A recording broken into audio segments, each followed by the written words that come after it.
Isang misyon ang kinailangang gawin ng maglolang Alma at Intoy. At ito ay walang iba kundi ang bantayan ng mga aswang. Nakakulong ang mga aswang sa loob ng baryo piling-piling sa pamamagitan ng orasyon at ritual na ginagawa ng matandang babae.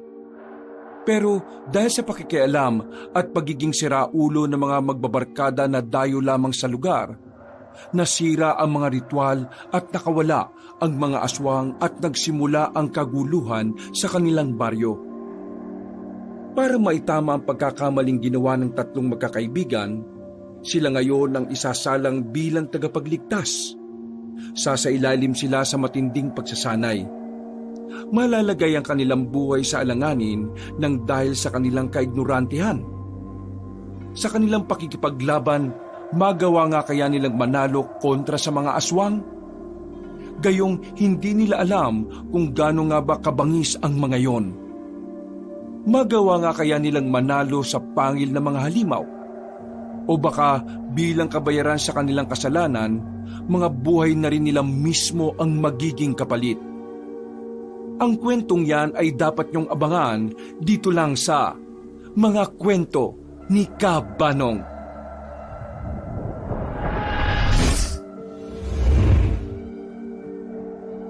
Nasa kalagitnaan ng biyahe ang magbabarkada papunta sa bahay ng kaibigan nilang si Jamba. Ito ang unang araw ng kanilang bakasyon mula sa pag-aaral.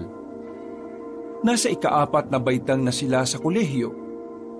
1 taon na lang ay makakapagtapos na sila.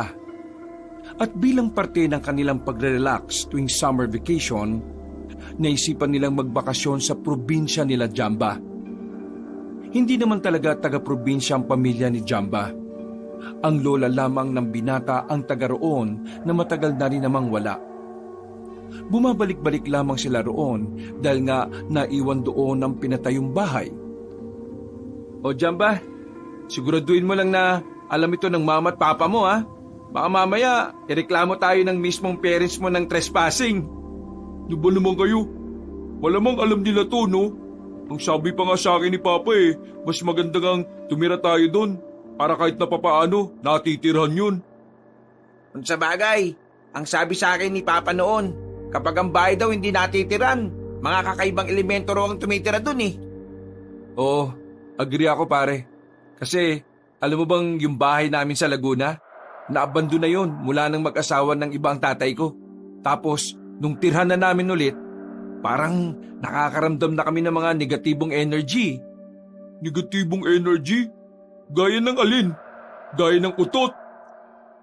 Seryoso ko, Jamba. Makinig ka sa amin. Totoo mga ito. Kaya nga yung bahay ninyo, dapat laging tinatauhan. Kung ayaw mong maniwala wala naman kaming problema. Kami ni Carlo, nagsasabi lang kami sa iyo, no? Kasi, alam mo naman noon pa man, kaming dalawa na ang lagi nakakaranas ng mga paranormal, di ba? Kaya ganyan yan si Jambe. Hindi pa kasi nakakakita ng kung ano-anong nakakatakot yan. Tingnan mo, kapag siya mismo nakaranas, baka mapahipa siya sa short niyan. Di, dapat nag-diaper na pala siya. Ay naku, sige, asarin niyo ako. Ibabangga ko to. Nanahimik ang dalawa nang maalalang si Jamba nga pala ang nagmamaneho ng kanilang sinasakyan. Iniba na lamang nila ang kanilang usapan. Nang sa ganon, ay mabura na ang inis ni Jamba sa kanilang dalawa. Teka, may ba tayo Jamba? Naalala mo ba yung tropa natin nung high school, si Jed? Oh, sino ba yun? Tropa natin nung high school, yung maangas, nambubuli. Yung kinaibigan natin dati para hindi tayo awayin ng kabilang section. Ah, si Jedson. Oo, tumpak, yun nga. Uy, bakit? Anong nangyari sa kanya? Ayun, patay na. Ha? Patay na? Bakit? Anong kinamatay? Nabalitaan lang din namin kahapon sa common friend natin. Ang sabi sa amin umuwi daw yun ng probinsya last year. Tapos, ayun, pinatay. Napapreno ng malakas si Jamba. Mabuti na lamang ay wala silang kasunod dahil kung hindi, baka nabangga na sila. Ano ka ba? Bakit ka ba nagpreno? Jamba, maayos ka ha. Mahal ko pa ang buhay ko ha. Pinatay? Bakit siya pinatay? Hindi namin alam kung bakit, basta pinatay siya. Pero may nalaman ako kahapon. Ang sabi, pinatay daw siya ng mga aswang. Ha? Ng aswang? Oo, ng aswang. Nang dumating daw kasi si Jet sa probinsya nila, parang naging alalay siya ng isang albularyo doon. Siguro gumanti yung mga aswang, pinatay din siya. Pati yung albularyo sinama. Sabay sila. Nakakilabot nga pre, di ba? Nilapa raw ang laman loob. Kasi nung dinala sa morgue, abay, hindi na nahirapan yung mga nag-imbalsa mo eh. As in, wala na silang inalis na laman loob. Simot daw eh. Kahit daw yung mga mata, wala. Pandarin mo na nga ulit yan. Inilabutan ako kapag naaalala ko eh. Sige na, pandarin mo na yung makina. Aswang ang pumatay sa kanya? Seryoso ba kayo? Haka-haka pa lang naman yun. Pero malaki kasi ang posibilidad. Ganon din kasi ang ginawa sa albularyo eh. At mismong pamilya na rin naman ni Jed ang nagsabi. Pero siyempre, ang sasabihin ng mga pulis, tao lang ang gumawa nun. Wala naman kasing naniniwala sa aswang eh. Kahit nga ikaw eh, di ba Jamba? Hindi nakapagsalita si Jamba. Pero naramdaman ng dalawa na parang nangamba na naman ito. Sa kanilang tatlo kasi, si Jamba kasi talaga ang medyo matatakotin sa kanila. Kunwari lang naman itong hindi naniniwala sa mga paranormal. Pero ang totoo, paraan niya lamang yon para hindi na mapag-usapan ang ganoong klase ng bagay. Nanahimik na sila sa mga sandaling yon. Hindi na nila muling binuksan pa ang mga usaping may kinalaman sa katatakutan. Nakaramdam na rin naman kasi si Carlo at Kiko, kaya naman mas pinili na lamang nilang manahimik at panoorin ang kanilang dinaraanan. Makalipas ang ilang minuto, nakapasok na sila sa isang baryo. Ayon kay Jamba, kailangan nilang daanan yon para makarating sila sa bandang dulo. Naroon daw kasi nakatirik ang bahay nila. Bakit parang wala namang gaanong bahay dito? Yung sabi ni Papa sa akin, nagkaroon daw kasi ng sunog dito dati. Yung ibang residente, napilitan ng umalis doon nang mag-offer sa kanila ng bagong bayang lokal. Kaya ayan, ang mga nandito na lang din siguro eh, yung mga hindi naman taga rito talaga. Parang tumira na lang basta. Pero in fairness kahit sa probinsya, magaganda ang bahay. Puro bato eh oh. Akala ko kasi kapag ganitong lugar parang mga kawayan lang ang bahay. May mga ganun pa rin naman, pero hindi sa parting to. Parang sa kabilang parte yata yun. Nang marating na nila ang bahay, tumigil na muna sila sa tapat. Pinagtulungan nilang itulak ang gate. Medyo natagalan sila dahil nakabaon na ang bakal sa lupa. Nang mabukan na nila ng bahagya, ay ipinasok na rin nila ang sasakyan. Grabe, talagang napabayaan itong bahay niyo Tingnan mo yung bakuran ang daming kalat. Huwag ka na nga magreklamo dyan. Tayo rin naman ang lilinis ng mga yan eh. Ang bira naman Bisita kami dito Dapat ikaw maglinis niyan. Oo nga, ito talaga si Jamba, walang kwentang kaibigan eh. Dami niyong sinasabi. Bitbitin na natin yung mga damit natin. Tara na nga. Agad na silang pumasok sa loob at isinalansa ng mga gamit nila. Pagkatapos, inisa-isa nilang check-in ang mga kwarto. May 3 kwarto doon. Kanya-kanya sila ng pili. Pagsapit ng kinagabihan, nagluto na rin sila ng kanilang makakain. Dakong 9:00 na sila nakakain. Nagturuan pa kung sino ang maghuhugas ng pinggan. Pero kalaunan ay si Carlo na lang din ang gumawa.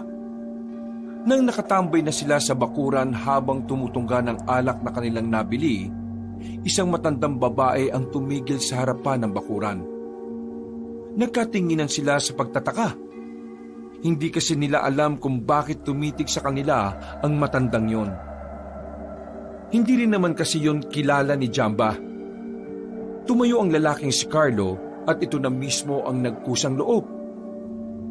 Magandang gabi po sa inyo, Ale. Ano pong kailangan nyo? Tumingin na muna sa kanya ng makahulugan ng Ali. Para bang kinikilala siya nito. Sino kayo? Ako po si Carlo. At sila... Wala akong pakialam sa pangalan mo. Ang gusto kong malaman ay kung sino kayo. Mga taga Maynila po kami. Nandito lang po kami para magbakasyon. Yung po si Jamba, sila po ang may-ari ng bahay na ito. Hindi na rin nakapagpigil pa ang dalawang binata at saka lumapit na rin ang mga yon. Bakit? Ano po bang problema? Gusto ko malaman kung bakit kayo nandito at kung sino nagsabi sa inyong tumira kayo rito. Pagmamayari po kasi ng parents ko ang bahay na ito. Isayang naman po kasi kung hindi matitirhan. Kaya yan, nandito kami. Bakit po ba? May problema po? Umalis na kayo sa baryo. Hindi kayo dapat naririto. Mawalang galang na po, Ali Kararating lang po namin At saka, sino po ba kayo para palayasin kami kagad? Wala kayong alam. Hindi nyo alam kung anong lugar na pinasok ninyo. Ito baryo ng piling-piling. Tama naman po, di ba? Kung hindi kayo makikinig sa akin, malalagay sa alanganin ng buhay ng mga ignoranteng kagaya ninyo. Bakit po kasi ayaw nyo na lang kaming diretsahin? Ano ba problema talaga? Hindi na nagsalita pa matanda. Tumingin na lamang ito ng masama sa kanila at saka naglakad na rin papalayo. Napapailing na lamang ang tatlo. Noong mga sandaling yon, ang tingin na lamang nila sa matanda ay isang weirdong Ali. Kaya naman, hindi nila pinansin ang sinasabi sa kanila. Bumalik sila sa pag-iinom at dakong 12:00 ng gabi ay nakaramdam na rin sila ng antok. Pero bandang 12:00 ng madaling araw, biglang nagising si Carlo dahil sa isang masamang panaginip. Habol niya ang kanyang hininga. Sa panaginip niya kasi, tila hinahabol siya ng mga nakakatakot na halimaw. Parang tao pero nakakakilabot ang kaanyuan. Nakita rin niya sa kanyang panaginip na tila nasa loob sila ng isang baryo na kung saan naroroon ang mga halimaw at tanging silang magkakaibigan lamang ang normal na tao. Walang yung panaginip yun Napapailing ang lalaki. Para kasing totoong-totoo ang nangyari. Lumabas na lamang siya ng kanyang silid. Sinilip niya si Jamba. Ang himbing na ng tulog nito. Humihilig pa. Nang puntahan namin ni Carlo si Kiko, nagtaka siya kung bakit yun nasa higaan. Pagpunta naman nila sa sala ay wala rin naman doon. Wala rin sa banyo at kusina. Nasa naman kaya yung siraulong yun? Pagsilip niya sa labas, saktong nakita niya ang kaibigan na kagagaling lang sa labas. Hindi na nga nito naisara ang gate sa sobrang pagmamadaling makapasok sa loob. Saan ka galing? Bakit nasa labas ka? Kasi... Para kang nakakita ng multo Bakit ganyan ang itsura mo? Basta. Anong basta? Huwag kang ngang maingay. Ano ba kasing problema? Ayos ka lang ba? Tingnan mo sarili mo Pre, may natuklasan ako. Anong natuklasan? Maniniwala ka ba sa akin kapag sinabi ko? Malamang. Tayo lang naman laging dalawang nagsasabi ng sikreto, di ba? Yung matandang babae kanina na nakausap natin. Kaninang alauna, nakita ko siyang napadaan ulit sa tapat. Naisipan ko lang naman siyang sundan. Tapos, nakarating ako sa parang isa pang baryo. Pero mas maliit dito. Tapos, may arko. Piling-piling din ang pangalan ng baryo. Nakita ko yung matandang babae sa kanto May kasama siyang batang lalaki. Nasa kanto lang sila. Hindi ko alam kung anong ginagawa nila. Ano naman problema doon? Nakatayo lang naman siguro sila kasi taga roon sila. Hindi ito nagtatapos ang natuklasan ko, pre. Narinig ko sa loob ng baryo na yon na parang ang daming mababangis na hayop. Mga umaangil. Parang galit na galit. Tapos, ang nakakapagtaka pa ron, yung matanda at yung bata, Parang hindi man lang natatakot. Nakatayo lang sila ron kahit na naririnig nila yun. Ang ibig mong sabihin, yung dalawang yun aswang din? Wala naman akong sinasabing ganyan. Baka nga aswang yung dalawang yun. Baliw ka ba? Kung aswang silang dalawa, di sana hindi tayo papalisin ng matandang yun dito. Kung sa bagay. Pero tingin mo kaya, mga aswang yung nasa loob ng baryo na yon? Hindi ko rin alam, pre. Pero malakas ang kutob ko na may kakaiba talaga sa baryo na yon. Samahan mo ko. Gagi, pupunta tayo ron? O bakit? Takot ka ba? Anong takot? Seryoso ka ba sa tanong mo? Hindi ka naman takot eh. Tara, sumama ka na sa akin. Puntahan natin. Gusto ko malaman kung talaga bang may mga halimaw sa loob. Ang iniisip ko lang kasi, bakit pa natin yan pag-aaksayahan ng oras? Hindi ka ba naku-curious? Dako, curious? Pero kasi... Walang duwag dito. Oo na. Sasama na. Duwag ang putik. Sampalin ko mukha mo dyan eh. Gisingin natin si Jamba para sumama. Para malaman niya na baka totoo nga ang mga aswang. Wag na. Hayaan mo na. Baka mamaya mabulilyaso pa tayo dahil sa tukmol na yon. Sige. Tara na nga. Umalis sila ng bahay ng oras na yon. Habang naglalakad sila sa madilim na daan, hindi maiwasan ni Carlo na kabahan. Kahit na naniniwala naman siya sa mga aswang, naroon pa rin talaga ang kaisipan na sana hindi aswang ang mga narinig ni Kiko. Aminado siyang kinakabahan din. Butid niya kasi kung gaano kabangis ang mga nilalang na yon. Ilang beses na kasi siyang nakapagbasa at nakapanood ng mga tungkol doon. Sandali lang. Gilid muna tayo. Ayun na yung sinasabi ko sa iyo. Tinuro ni Kiko ang bukana ng isang maliit na baryo. At doon ay nakita nga ni Carlos ang bata at matanda na nakatambay sa magkabilang arko. Oo nga no, bakit sila nandyan? Hindi ko nga rin alam eh. Mabuti pa, lumapit pa tayo para marinig natin yung sinasabi ko sa iyo. Isa naman tayo dadaan. Baka makita tayo ng dalawang yun. Sumunod ka na lang sa akin. Pumasok sila sa halamanan. Maraan ang kanilang bawat pagakbang, wag lamang sila makalika ng kahit na anong ingay. Maya-maya pa ay nakalapit na rin sila. Bandang gilid ang kanilang pinuntahan. Naghintay lang sila ng halos 5 minuto.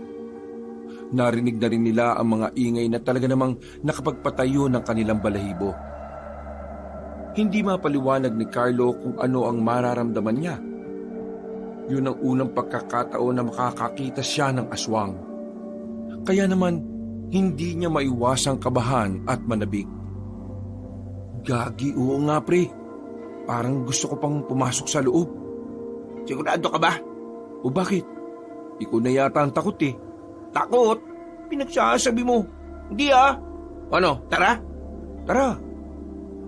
Nang makakuha sila ng tamang pagkakataon, pasimple silang gumapang papunta sa kabilang parte ng daan.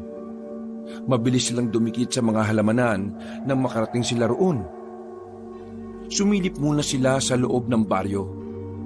Wala silang nakikitang kahit na ano. Pero hindi pa rin nawawala ang mga naririnig nilang tila umaatungal. Ayun! Pwede tayong dumaan doon. Dali! Humakbang na sila sa bakod. Wala na silang pakialam kung ano man ang datnan nila. Masyado na silang kinakain ng kanilang kuryosidad. Naglakad sila ng bahagya palapit sa unang bahay na kanilang nakita. Marahan silang sumilip sa bintana. Nanlaki ang kanilang mga mata nang makitang naroon ng isang matandang aswang. May hawak na lampara at parabang meron itong hinahanap na isang baul. Nakakatakot ang mukha ng matanda. Nakikita pa nila ang pagtulo ng laway nito. At ang pinaka-napansin nilang dalawa ay ang kilos nito na parabang nangihina. Ganyan palang itsura ng mga aswang. Nakakatakot. Siguro, ganyan na ganyan siguro yung umatake kay Jed at sa kasama niyang albularyo. Siguro nga. Pero pre, mukhang kailangan na nating umalis dito. Baka mamaya may makakita na sa atin dito eh. Mukhang tama ka nga. Tara! Palis na sana sila pero nakita nilang may paparating na 2 pang aswang. Gumagapang ang mga yon. Pero ang mabuti na lang, hindi sila nito nakita. Ang ginawa nila, mabilis silang tumungo sa silong ng bahay. Tinakpan nila ang bibig nila para hindi sila makalika ng kahit na anong ingay. Nang makita nilang papalapit na sa harap nila ang 2 aswang, hinabaan nila ang kanilang paghinga. Nakahinga lang sila ng maluwag nang makitang dumiretso na ang mga aswang. Munti ka na tayo doon, pre. Mag-ingat tayo. Bilisan lang natin. Anong bilisan? Paano kung may maapakan tayo dyan? Kapag narinig tayo ng mga aswang, siguradong hahabulin niyan tayo hanggang bahay. Bahala ka nga. Kung gusto mong babagal-bagal ka, tara na. Nauna nang lumabas sa silong si Kiko. Lumingon-lingon muna sila sa gilid-gilid. Nang mapagtanto nilang wala nang makakakita sa kanila, mabilis na tumakbo si Kiko patungo sa dinaraanan nila. Naiwan si Carlo. Nang tangkay na sana ng binata na sumunod, bigla naman itong nakarinig ng aswang na paparating. Ano ka ba? Bilisan mo! Paglingon ni Carlo, nakita niya ang isang aswang na kararating lang. Mabilis siyang pumasok sa ilalim ng silong. Pinagpapawisan siya ng malamig. Sobrang bilis din ng tibok ng kanyang puso. Mas lalo pa siyang kinabahan nang sumilip sa silong ang aswang. Buong akala ni Carlo ay nakita siya ng aswang na yon. Buti na lang ay umalis na rin kaagad. Hindi niya alam kung anong nangyari at bakit hindi siya ginapang sa ilalim. Pero ipinagpasalamat na lamang niya na walang nangyaring masama sa kanya. Nagmamadali siyang makaalis sa kanyang kinalalagyan nang maramdamang wala na ang kanyang kinatatakutan. Mabilis niyang tinungo kung saan si Kiko. Muntikan pa siyang madapa nang makalapit na siya sa kaibigan. Natataranta silang humakbang sa bakod. Paalis na sana sila pero laking gulat nila nang biglang nasa harapan na nila ang matandang si Alma. Masama ang tingin nito sa kanila. Bagay na nagdulot sa kanila ng kaba. Pakiramdam nila, kakainin sila ng buo na matanda. Ano ang ginawa niyo sa loob? Ha? Wala po, umihi lang. Wala ba kayong banya? Meron naman. Huwag niyo akong niloloko. Ano ang ginawa niyo sa loob? Huwag nga po kayo maingay. Baka marinig po kayo ng aswang. Alam niyo nang may aswang sa loob pero pumasok pa rin kayo. Hindi ba talaga gumagana ang utak ng mga taga-Maynila? Teka, alam niyo pong aswang ang mga yon? Baka naman kayong aswang. Hindi ako nakikipagbiruan sa inyo. At kahit na kailan, hindi magiging biro ang ganitong sitwasyon. Dahil sa inyo, baka makatakas pa ang mga aswang. Hindi maintindihan ng magkaibigan kung ano ang naisabihin ng matandang babae. Ang tanging alam lang nila ay totoong may aswang sa baryong kanilang pinanggalingan. Manang, ano po bang sinasabi ninyo? Makatakas? Paano makakatakas hindi naman po sila nakakulong. Malaya silang nakakagala sa loob ng baryong yan. At ang hindi namin maintindihan, bakit nandito pa kayong dalawa ng batang yun? Kahit na alam nyo namang merong aswang dito. Umalis na kayo ngayong gabi. Bumalik na kayo kung saan man kayo nanggaling. Ay, pasensya na po Pero hindi naman po naman namin kayo kilala para sabihin nyong umalis na kami rito. At isa pa, hindi naman po siguro ninyo pagmamayari ang mga ignoranting kagaya nyo ay madaling mapapahamak dahil sa kamangmangan nyo. Kung ayaw nyong sundin ang sinasabi ko, wag na wag kayong makikialam sa kung ano man ang meron sa baryong ito. Dahil kung hindi, baka ito pa ang ikamatay ninyo. Naintindihan niyo ba ako? Hindi po Rico! Bakit ka ba nananampal? Layas! Pero lumayas na kayo rito ngayon din! Bago pa tuluyang sumabog sa galit ang matandang babae, ay nagmamadali ng makaalis si Carlo at Kiko roon. Nakahawak pa sa pisngi ang binata dahil ramdam na ramdam pa rin niya ang makalyong palad na matanda. Lokong matanda yun ah. Lakas manampal ah. Pre, ano kayang meron? Bakit ayaw niya tayong makialam dun? Bakit? Pagmamayari ba niya yung mga aswang? Malakas talaga pakiramdam ko na may kakaibang nalalaman na matandang yun eh. Yun ang dapat nating malaman. Dapat nating malaman? Bakit dapat? Ibig sabihin, interesado ka pa talagang ipagpatuloy to? Eh bakit naman hindi? Hindi ka ba naku-curious? Naku, bahala ka nga sa buhay mo. Kapag tayo napahamak sa ginagawa mo, kasalanan mo to ha. Eh, hindi ka ba nai-excite? Kapag napatunayan natin sa ibang tao na talagang totoo ang mga aswang? Sisikat tayo, pre. Sikatin mo mukha mo. Balikan na lang natin si Jamba. Nauna nang naglakad ang binatang si Carlo. Pagbalik nila sa bahay ay masarap pa rin ang tulog ni Jamba. Sa kabila ng kanilang mga natuklasan, nagawa pa rin nilang makabalik sa tulog. Kinaumagahan, tulala ang dalawa sa harapan ng hapagkainan. Nakatitig lang ang mga ito sa inilulutong agahan ni Jamba. Napansin naman ito ni Jamba kaya hindi na nakatiis ang lalaki. Tinanong na niya ang dalawa. May problema ba kayong dalawa? Ang tahimik niyo ah. Tulala rin kayo. Ano ba nangyari? Nagsuntukan ba kayo?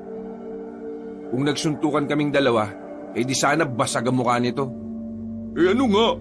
Bakit para kayong lutang? Wala naman. Bakit?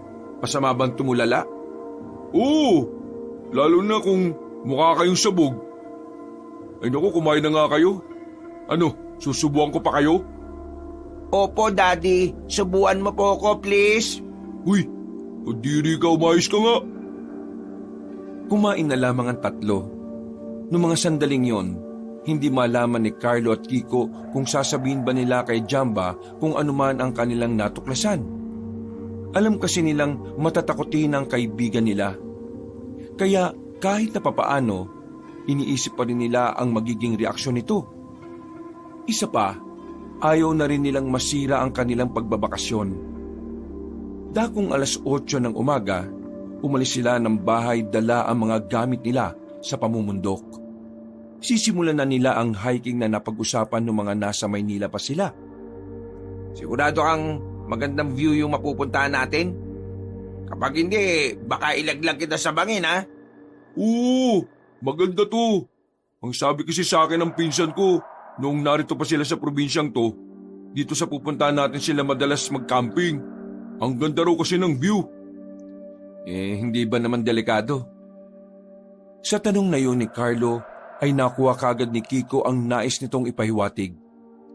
Nakakatinginan silang dalawa ni Kiko na kapwa aswang ang nasa isip. Hindi naman delikado. Hindi naman to gaya sa Maynila na sobrang daming adik. Hindi naman kasi adik ang tinutukoy namin eh. Uy, ano ka ba? Anong pinagsasabi mo? Di ano pala? Asong baliw. Sa mga gubat kasi, di ba minsan may mga asong baliw? Asong baliw? May ganun ba? Oo, meron. Hindi ka ba nag-aaral? Puro ka kasi bulakbol eh. Asong baliw? Ibento ka na naman. Bilisan nyo na nga lang maglakad. Nagmamadaling iniwan sila ni Jamba. Agad namang kinausap ni Kiko si Carlo. Bakit hindi na lang natin sabihin sa kanya para aware naman siya? Huwag na muna. Hayaan mo na munang ma-enjoy natin yung pagstay natin dito. Kapag sinabi mo kay Jamba ang tungkol sa aswang, baka mamaya matakot nang lumabas yan. Di yung bakasyon natin nasira na. Sa bagay, may tama ka. Sige, ilihim na muna natin to sa kanya.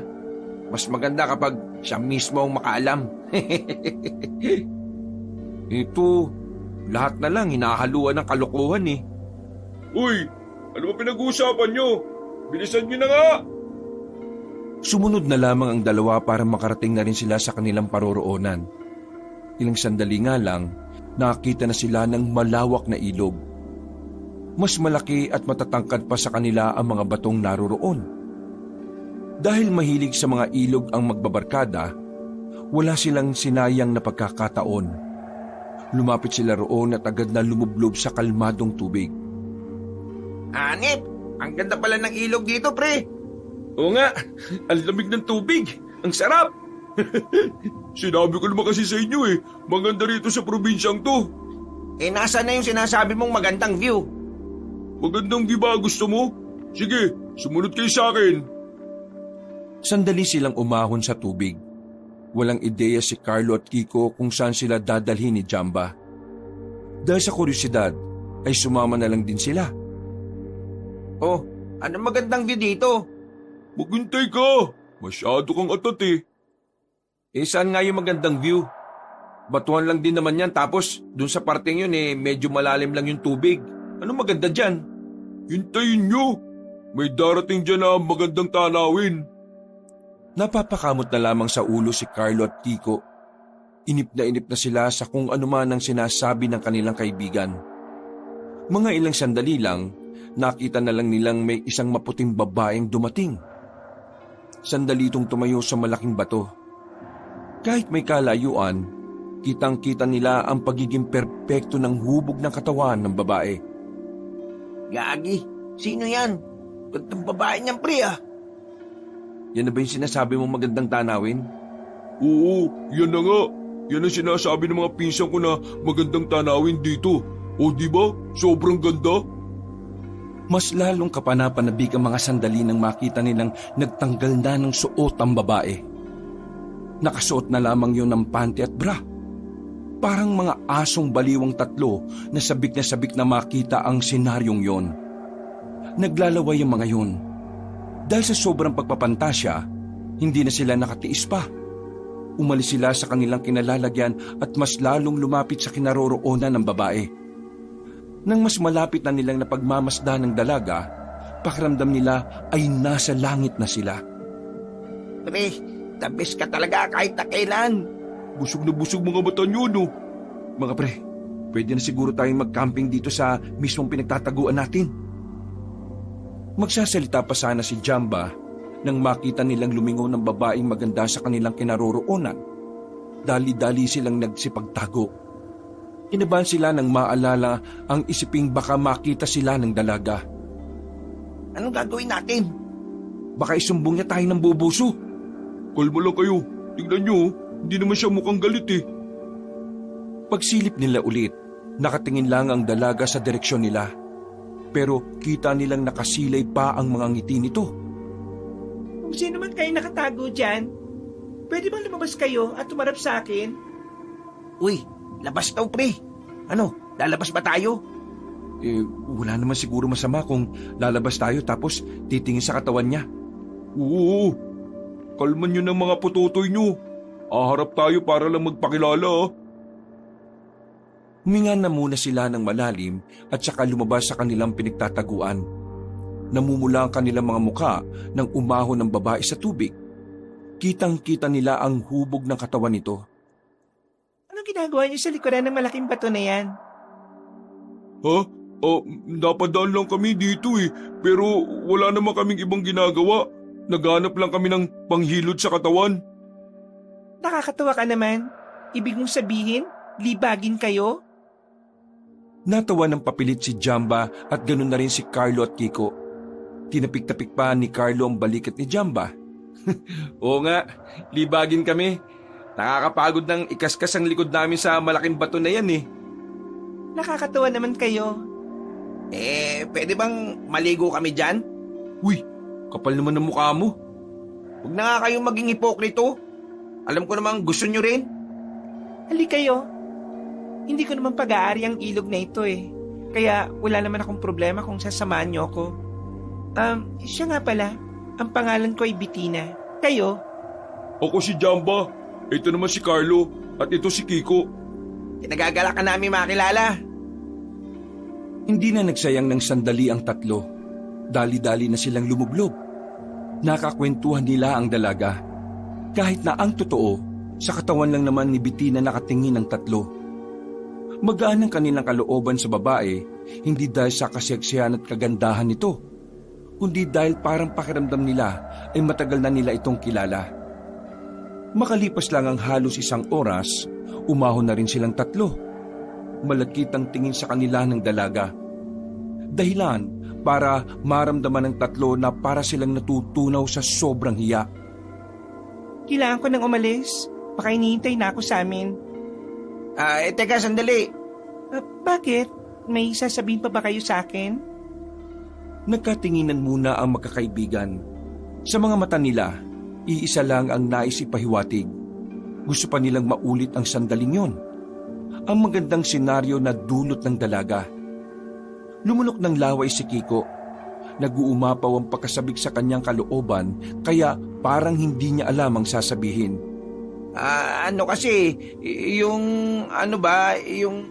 Pwede ka ba namin makasama ulit dito? Oo naman, kahit araw-araw pa.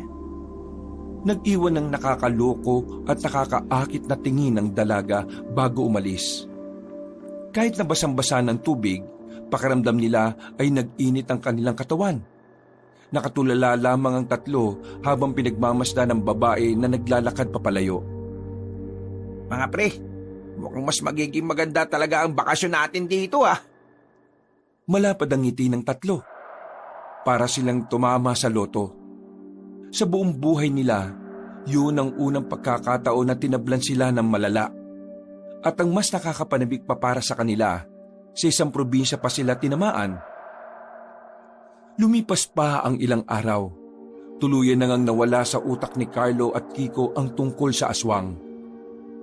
Nalulung sila sa kakaisip at pakikisama sa dalaga. Mula kasi nang makilala nila ang babaeng si Bettina, doon na lamang natuon ang kanilang atensyon. Bagay na nakabuti naman sa kanila. Dahil kahit na papaano, nakakaiwas sila sa maaaring panganib na dulot ng mga aswang. Kanina pa tayo rito pero wala pa rin si Bettina. Pupunta pa ba siya? Maghintay ka nga. Baka kasi may dinaanan pa. Ewan ko ba nga mga pre, parang hindi na kumpleto yung araw ko kapag hindi ko siya nakikita. Ano pa kaya ako?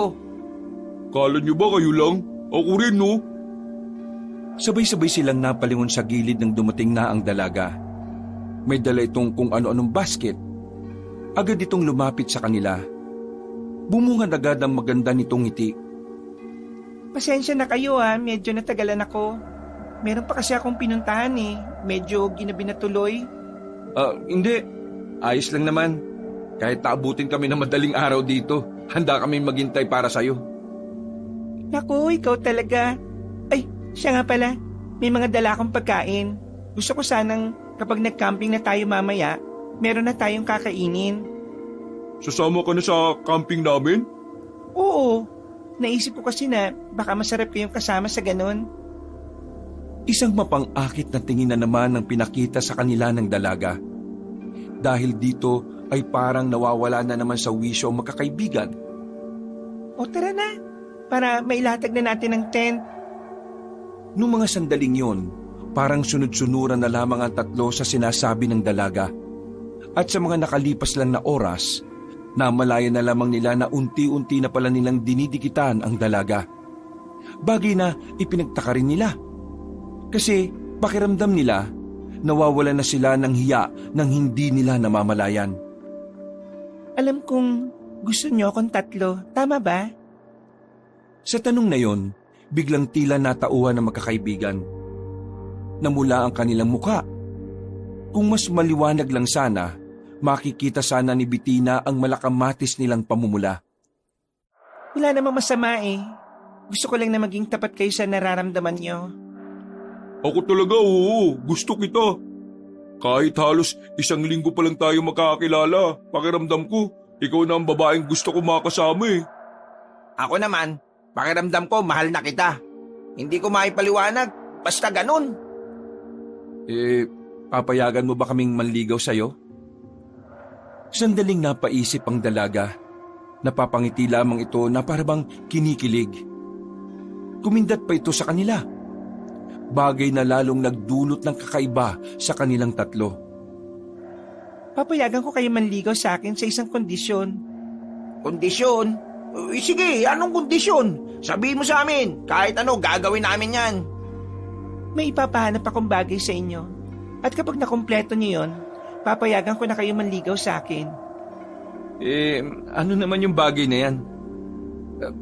Bagay naman tayo, di ba? Ang corny mo naman bumanat. Banata kita dyan eh. Kailangan niyong ibigay sa akin ng selyo di kawayan. Selyo di kawayan? Ano naman yun? Maliit na kawayan. May nakalagay na pulang tela sa dulo at nakabaon sa lupa. Kailangan niyo makuha mga yon. Hindi niyo kailangan magparamihan. Basta makuha niyo lang ang lahat ng pinapakuha ko. Papayagan ko na kayo manligaw sa akin. Kailangan niyong galingan ha, kasi hindi niyo alam. Baka pare-pareho ko kayong saguting 3. Hindi naman ako papayag na magiging kahati ko tong 2 tukmol na ito. O lalo naman ako, no? Ayaw kong 4 tayo sa kama, no? Bago kayo magtalo, isipin muna natin kung saan makukuha yung selyo di kawayan na yun. Teka Bitina, saan nga ba namin makukuha yung sinasabi mo? Sa lumang baryo na malapit lang dito. Ang baryo na kung saan matagal lang naghuhumiyaw ng kalayaan. Ha? Wala. Ang ibig kong sabihin, ang baryong yon ay matatagpuan nyo lang din dito. Malapit lang. Pag uwi nyo, madadaanan nyo rin. Napatango na lamang ang magkakaibigan. Nagpatuloy ang kanilang pakikipag-usap sa dalaga. Sa mga sumunod na sandali, ay mas lalong naging maharot ang 3 binata. Pero kahit na anong gawin nilang pagpapahaging, wala silang mapala. Masyadong mailap ang babae. Kaya naman, mas lalo naman silang natakam sa dalaga. Natapos na lamang ang kanilang camping, hindi man lang sila nakaisa. Isang malaking panghihinayang na naman ang kanilang nararamdaman. Hinatid nila ang dalaga palabas sa ilog. Habang naglalakad papalayo si Bitina, malinaw pa sa kanilang paningin ang kaseksihan ng babae. Sus, Mariusip naman. Kahit papalayo na, ang sarap pa rin niyang pagmasdan. Ang mabuti pa, simulan na nating hanapin yung selyo di kawayan na yan. Nang sa gano'n naman malaman na natin kung sino talaga ang karapat-dapat para kay Bitina. Sus, kung makapagsalita, kala mo naman siya yung sasagutin. Tama si Carlo, kumilos na tayo. Iniligpit na rin nila ang kanilang tent at mga gamit. Mabilis silang umalis sa ilog. Agad nilang tinungo ang baryo na lagi nilang nadadaanan. Ang baryo na kung saan nila natuklasan ang tungkol sa mga aswang. Ano? Hindi pa rin ba natin sasabihin sa kanya? Nandito na tayo, yo. Wag na. Hayaan mo siyang makatuklas. Kapag sinabi natin ngayon, baka gumawa na naman ng problema yan. Kailangan natin siya para mas madali nating mahanap yung pinapahanap sa atin ni Bitina. Uy, pinag-uusapan niyo na naman ba ako? Hindi ah. Sino ka ba para pag-usapan namin? Lagi na lang kayo nagbubulungan eh. Huwag mo kaming intindihin, no? Usapan lang to ng mga matatalino. Napapakamot na lamang ang lalaking si Jamba. Hindi na lamang sila nagdaldalan nang makalapit na rin sila sa baryo. Sa bandang likuran sila dumaan. Kaya naman kampante si Kiko at Carlo na hindi sila makikita ni Aling Alma. Nagtungo sila sa gilid-gilid. Sa kanilang pagtsatsaga, meron na silang nakitang maikli at payat na kawayan. Meron yung kulay pulang tela sa dulo. Kaya naman nakakasiguro silang yun na nga ang kanilang hinahanap. Ayos, nakakaisa na tayo mga pre. Nakakasiguro ako na nandito lang din ang iba. Dali, dali! Mabilis nilang nilibot ang paligid. Ilang minuto lang, nadagdagan na nila ng 2 pa ang hawak nilang selyo di kawayan. Sa puntong ito, mas lalong ginanahan ng magkakaibigan. Hanggang sa hindi na nila namamalayan na nasa loob na pala sila ng baryo ng mga aswang. Teka, tama pa ba itong dinadaanan natin? Kahit na mali, basta makuha natin yung mga selyo di kawayan. Yun lang naman ang mahalaga ngayon eh. Kung ayaw mo, edi kami na lang ni Carlo. Baliw ka ba? Ano, kayo lang makikinabang? Gusto ko rin makatikim ng magandang kalidad na tahong, no? Napatigil sila sa kanilang paglalakad nang makaramdam sila ng mga kaluskos. Nakatinginan agad si Carlo at Kiko. Para bang alam na kagad nila kung ano yon. Pero nanatili silang walang kibo tungkol sa bagay na yon. Narinig niyo ba yun? Ang alin? Wala naman ah. May kaluskos. Wala talaga kayong naririnig? Bigi ba kayo? Ayan o. Mga ilang sandali pa, nakarinig na rin sila ng mga yabag ng paa. Mabigat ang bawat takbang. Bagay na nagdulot na rin ng kaba kay Carlo at Kiko. Tingin ko, kailangan na nating umalis dito. Bakit? Hindi ka naman naniniwala sa aswang ah. Ano? Aswang? Mga rebelde nasa isip ko, baliw ka ba? Magsasalita pa sana si Kiko nang biglang may narinig na rin silang umangil. Hinila na nila si Jamba patungo sa gilid. Tinakpan nila ang bibig ng kanilang kaibigan. Maya-maya pa, nakita na lamang nilang lumabas ang isang nilalang na may katangkaran. Kakaiba ang muka at merong pakpak. Lintik ka. Huwag kang maingay. Sabihin niyo nga sa akin, ano yan? Yan ba yung sinasabi niyong aswang? Kailangan na siguro nating sabihin sa kanya, pre. Sinasabi ko na nga ba may nililihim ka eh. Huwag kang maingay. Napalingon sa kanila ang nilalang. Dahilan para matahimik silang tatlo.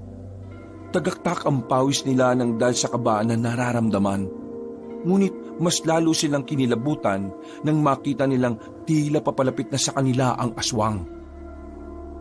Walang paglagyan ng kilabot na dumaloy sa kanilang sistema. Hindi nila alam ang kanilang gagawin, lalong-lalo na si Jamba. Anong gagawin natin ngayon? Di takbo!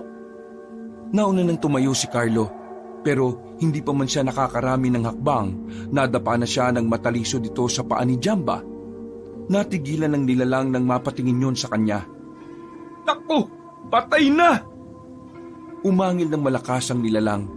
Nanlalaki ang mata ni Carlo nang makitang malapit na sa kanya ang aswang. Hindi siya nakagalaw dahil sa labis na takot. Mabuti na lang ay merong dumating para iligtas sila.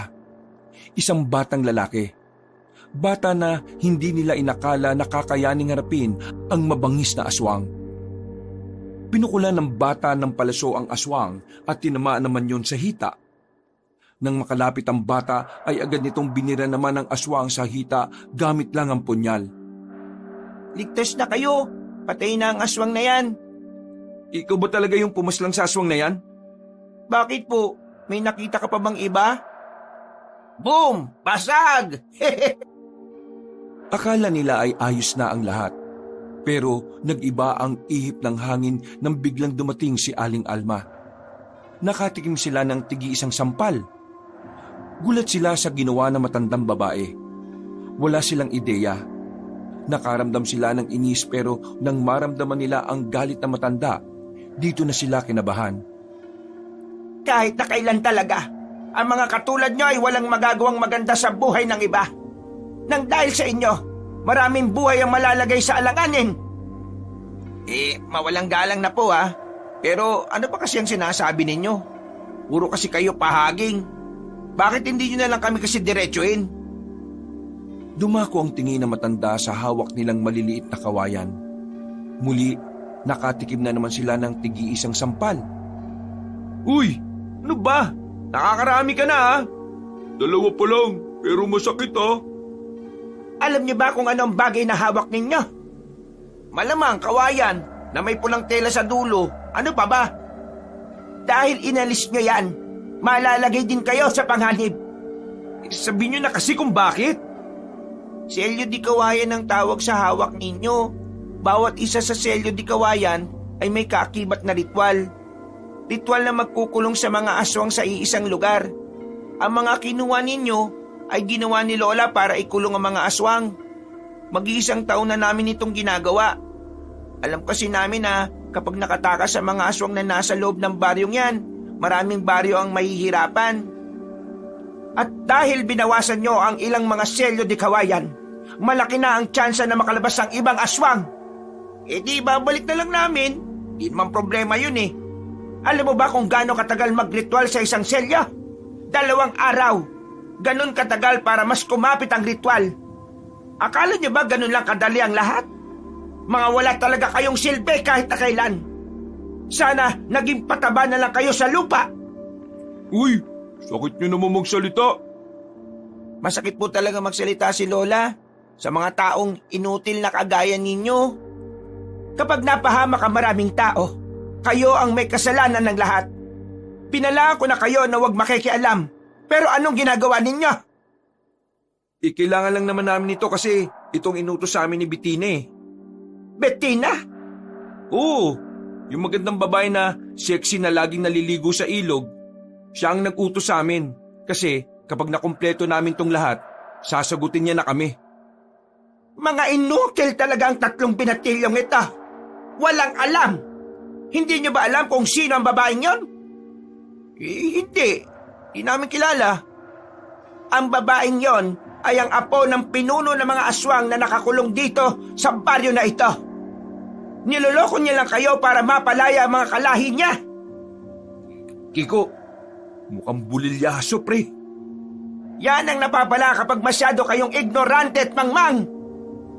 Iandaan nyo na mga sarili ninyo dahil sa paghina ng ritual, asahan nyong may mangilang-ilang aswang na makakalabas at lahat ng ito ay nangyari ng dahil sa inyo. Naglakad na paalis sa maglola. Naiwang gulong-gulo ang magkakaibigan.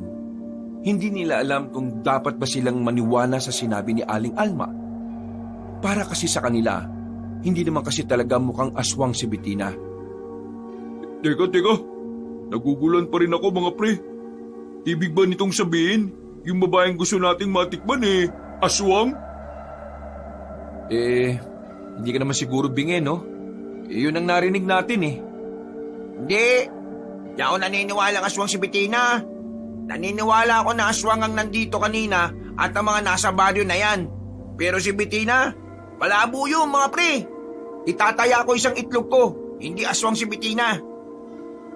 Kung iisipin natin, may sense din naman ang sinasabi ng maglola eh. Kasi di ba, sa dami ng pwedeng ipagawa sa atin, bakit ito pa? Hindi naman to karaniwang pinagagawa ng isang pangkaraniwang babae. Hindi naniniwala kang aswang siya. Hindi pa ako sigurado. Ang akin lang, may posibilidad. Bakit hindi na lang natin siya tanungin para makaalaman na?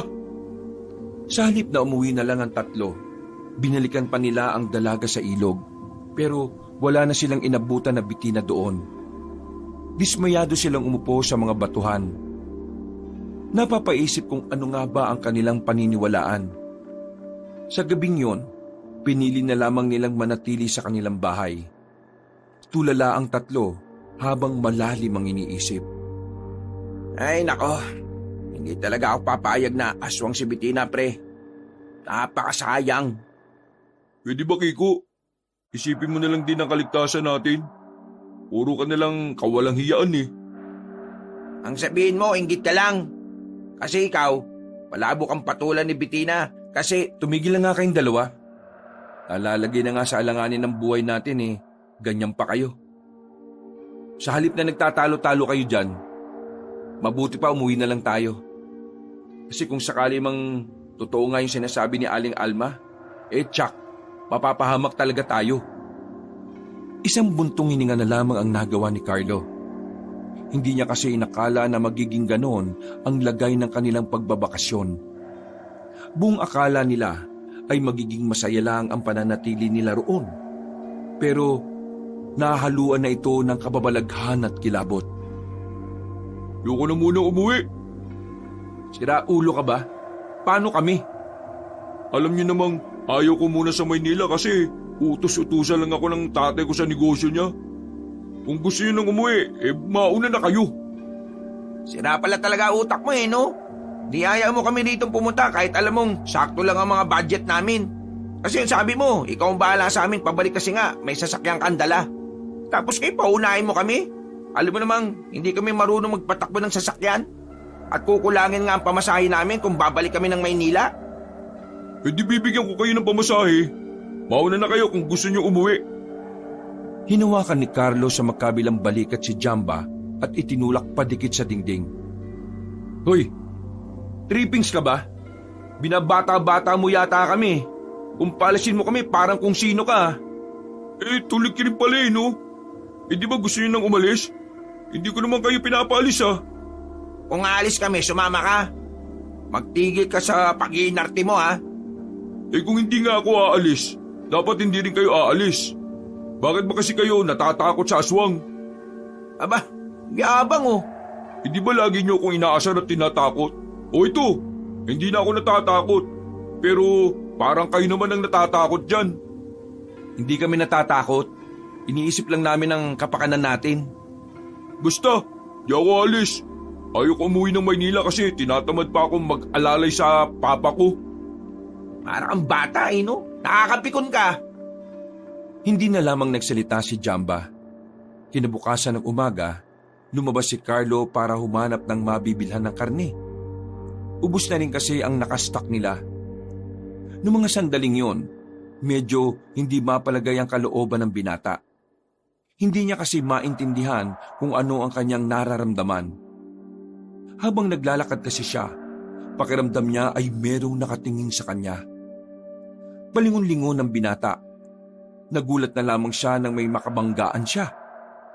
Pagtingin niya, nakita niya sa kanyang harapan ang babaeng si Bettina. Sa puntong ito, tila ba iba na ang nararamdaman ni Carlo para sa dalaga. Ang kanyang pagpapantasya at paghanga, tila ba nabura na rin ng ganun na lang kabilis. O Carlo, bakit yata gulat na gulat ka? Ngayon ka lang ba nakakita ng ganito kaganda? Ha? Hindi. Araw-araw ako nakakita ng ganyan kaganda. Lalo na nung makilala kita. Kumusta? Nakuha niyo na ba lahat ng pinapakuha ko? Papayagan ko na ba kayo manligaw? Ha? Tungkol dyan, kasi sa totoo lang, wala pa kaming nakuha eh. Naku, sayang naman. Willing pa naman sana akong maging nobyo kayong tatlo. Kahit sabay-sabay pa. Nagkagatlabi ang babae. Tinanggal pa nito ang isang botones ng damit. Alam ni Carlo na paraan yun ng babae para akitin siya. Pero kapag naaalala niyang isa itong aswang, hindi na niya yun magawa pang tingnan. Sige, kailangan ko pa kasing makahanap ng mabibilhan ng pangluluto namin mamayang tanghali. Teka sandali. Ha? Bakit? Akmang hahalikan siya ng dalaga pero siya na mismo ang umiwas. Alam niya kasi na kapag pinatulan niya yon, katapusan na ng katinuan niya. Ayaw mo ba? Kainis ka naman oh. Hindi naman sa ayaw. Sadyang may galang lang talaga ako sa isang babaeng gagaya mo. Isa pa, hindi pa kasi ako nakakapag-toothbrush. Amoy imburnal pang hininga ko. O sige na, mauna na ako. Mas magandang halikan mo na lang yung kagaya mo. Kagaya ko? Oo, yung gaya mong mabango ang hininga. Nagmamadali na lamang umalis ang lalaking si Carlo. Hindi na niya nilingon pa ang dalaga. Sa hindi malamang dahilan kasi, bigla na lamang ding nagtindigan ng kanyang mga balahibo. Ewan ko, pero kinikilabutan ako. Parating na sila sa bilihan ng mga karne nang makita niyang naglalakad ang batang si Intoy. Agad na nilapitan ni Carlo ang bata para makibalita. O bata, anong balita? Nakagawa na ba ng bagong selyo di kawayan ng lola mo? Nakatakas na ba yung mga aswang? Tumingin sa kanya ang batang lalaki na parabang naiirita sa kanya. Hindi na makakagawa si Lola. Tungkol naman sa mga aswang, hintayin nyo na lang kung kailan sila lalabas. Ha? Bakit naman namin hihintayin? Ano kami? Welcome party? Hindi nyo alam kung gaano kalaking gulo yung ginawa ninyo. Sa puntong ito ay natahimik si Carlo. Kita niyang seryoso ang mukha ng bata. Para itong matanda ako makipagtitigan sa kanya. Nakikita ni Carlo na parabang sobrang dami ng napagdaanan ng bata na problema. Napapailing na lamang si Carlo, pero aminado siya na kinakabahan na rin siya. Pakiramdam niya kasi talagang magkakatotoo ang sinasabi ng maglola na makakalabas na ang mga aswang doon. Dahil nilamon na naman ang kuryosidad si Carlo, hindi na muna siya umuwi sa kanila kahit dala na niya ang karne. Tumungo siya sa baryo ng mga aswang. Gusto niya kasing malaman kung meron ba talagang naging epekto ang ginawa nila. Pagdating niya doon, nakita niyang wala na ang maglola sa bungad ng baryo. Sa puntong yun pa lang, nakakutob na siyang delikado na nga kung lalapit siya roon. Pero kahit na alam niyang mapanganib, tila ba may kusang nag-utos sa kanyang paa na humakbang patungo roon. Namalaya na lamang niyang nasa tapat na siya ng baryo. Isang matandang lalaki ang nakita niya sa loob. Nakatayo lang ito at nakangiti. Hindi nagtangka ang binata na pumasok doon. Alam niyang aswang ang matandang yon, kaya dumistansya siya ng kaunti. Maraming salamat, iha. Po, salamat po saan? Hindi ko naman kayo kilala eh.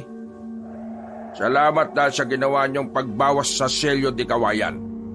Dahil sa inyo, may tsansa na kaming makalaya mamayang gabi.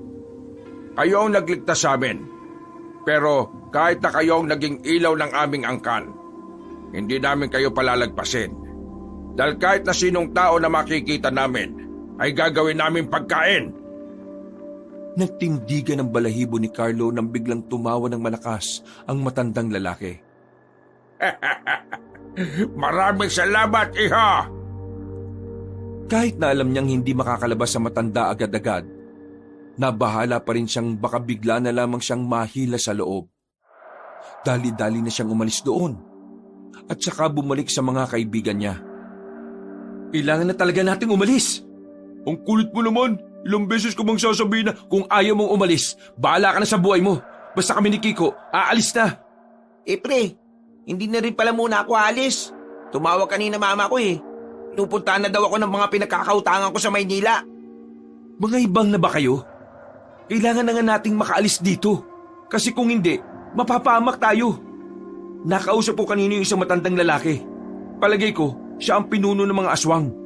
Nagsabi na siya sa akin na mamayang gabi, magkakaroon na sila ng tsansa na makalabas sa lumang baryo na yun. Pasensya ka na pre ha. Pero dito na muna talaga ako.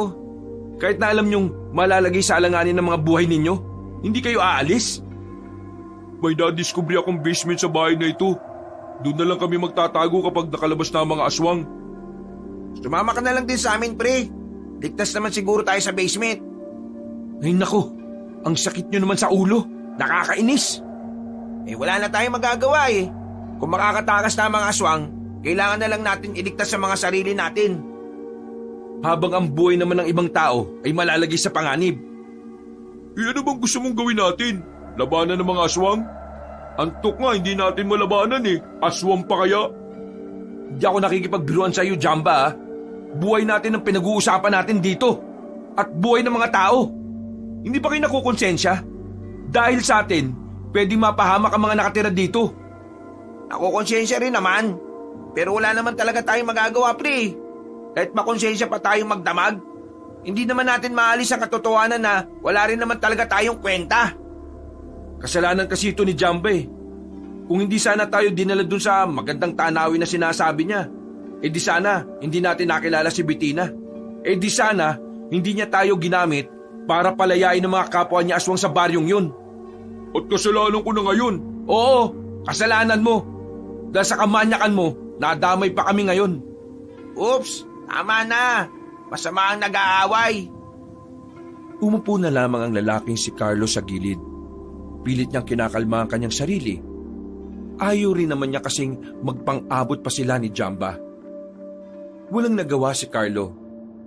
Nanahimik na lamang siya. Tinamad na ring magluto ng kakainin nila kaya si Jamba na lang din ang nagpresenta. Mabilis na lumipas sa mga oras. Sumapit na kaagad ang 5:00 ng hapon. Sa puntong ito, hindi na naman mapakali ang binatang si Carlo. Binuksan ko na yung basement ha. Kapag nakalabas na yung mga aswang, pwede ka namang tumakbo na lang din dun. Kami ni Kiko, mauna na kami. Kumato ka na lang ng 3 beses para malaman namin na ikaw yun. Hindi sumagot si Carlo dahil aminado siyang naiinis pa rin siya sa dalawa. Nanatili lang siya sa harapan ng pintuan nila. Ilang sandali lang, nakita niyang napadaan na ang maglolang si Alma at Intoy. Tumigil yon sa harapan ng kanilang bahay. Agad din namang lumapit si Carlo. Manang, nakausap ko yung matandang lalaki dun sa loob ng baryo. Yung aswang. Ang sabi niya, Mamayang gabi, gagawa na sila ng paraan para makatakas. Alam ko.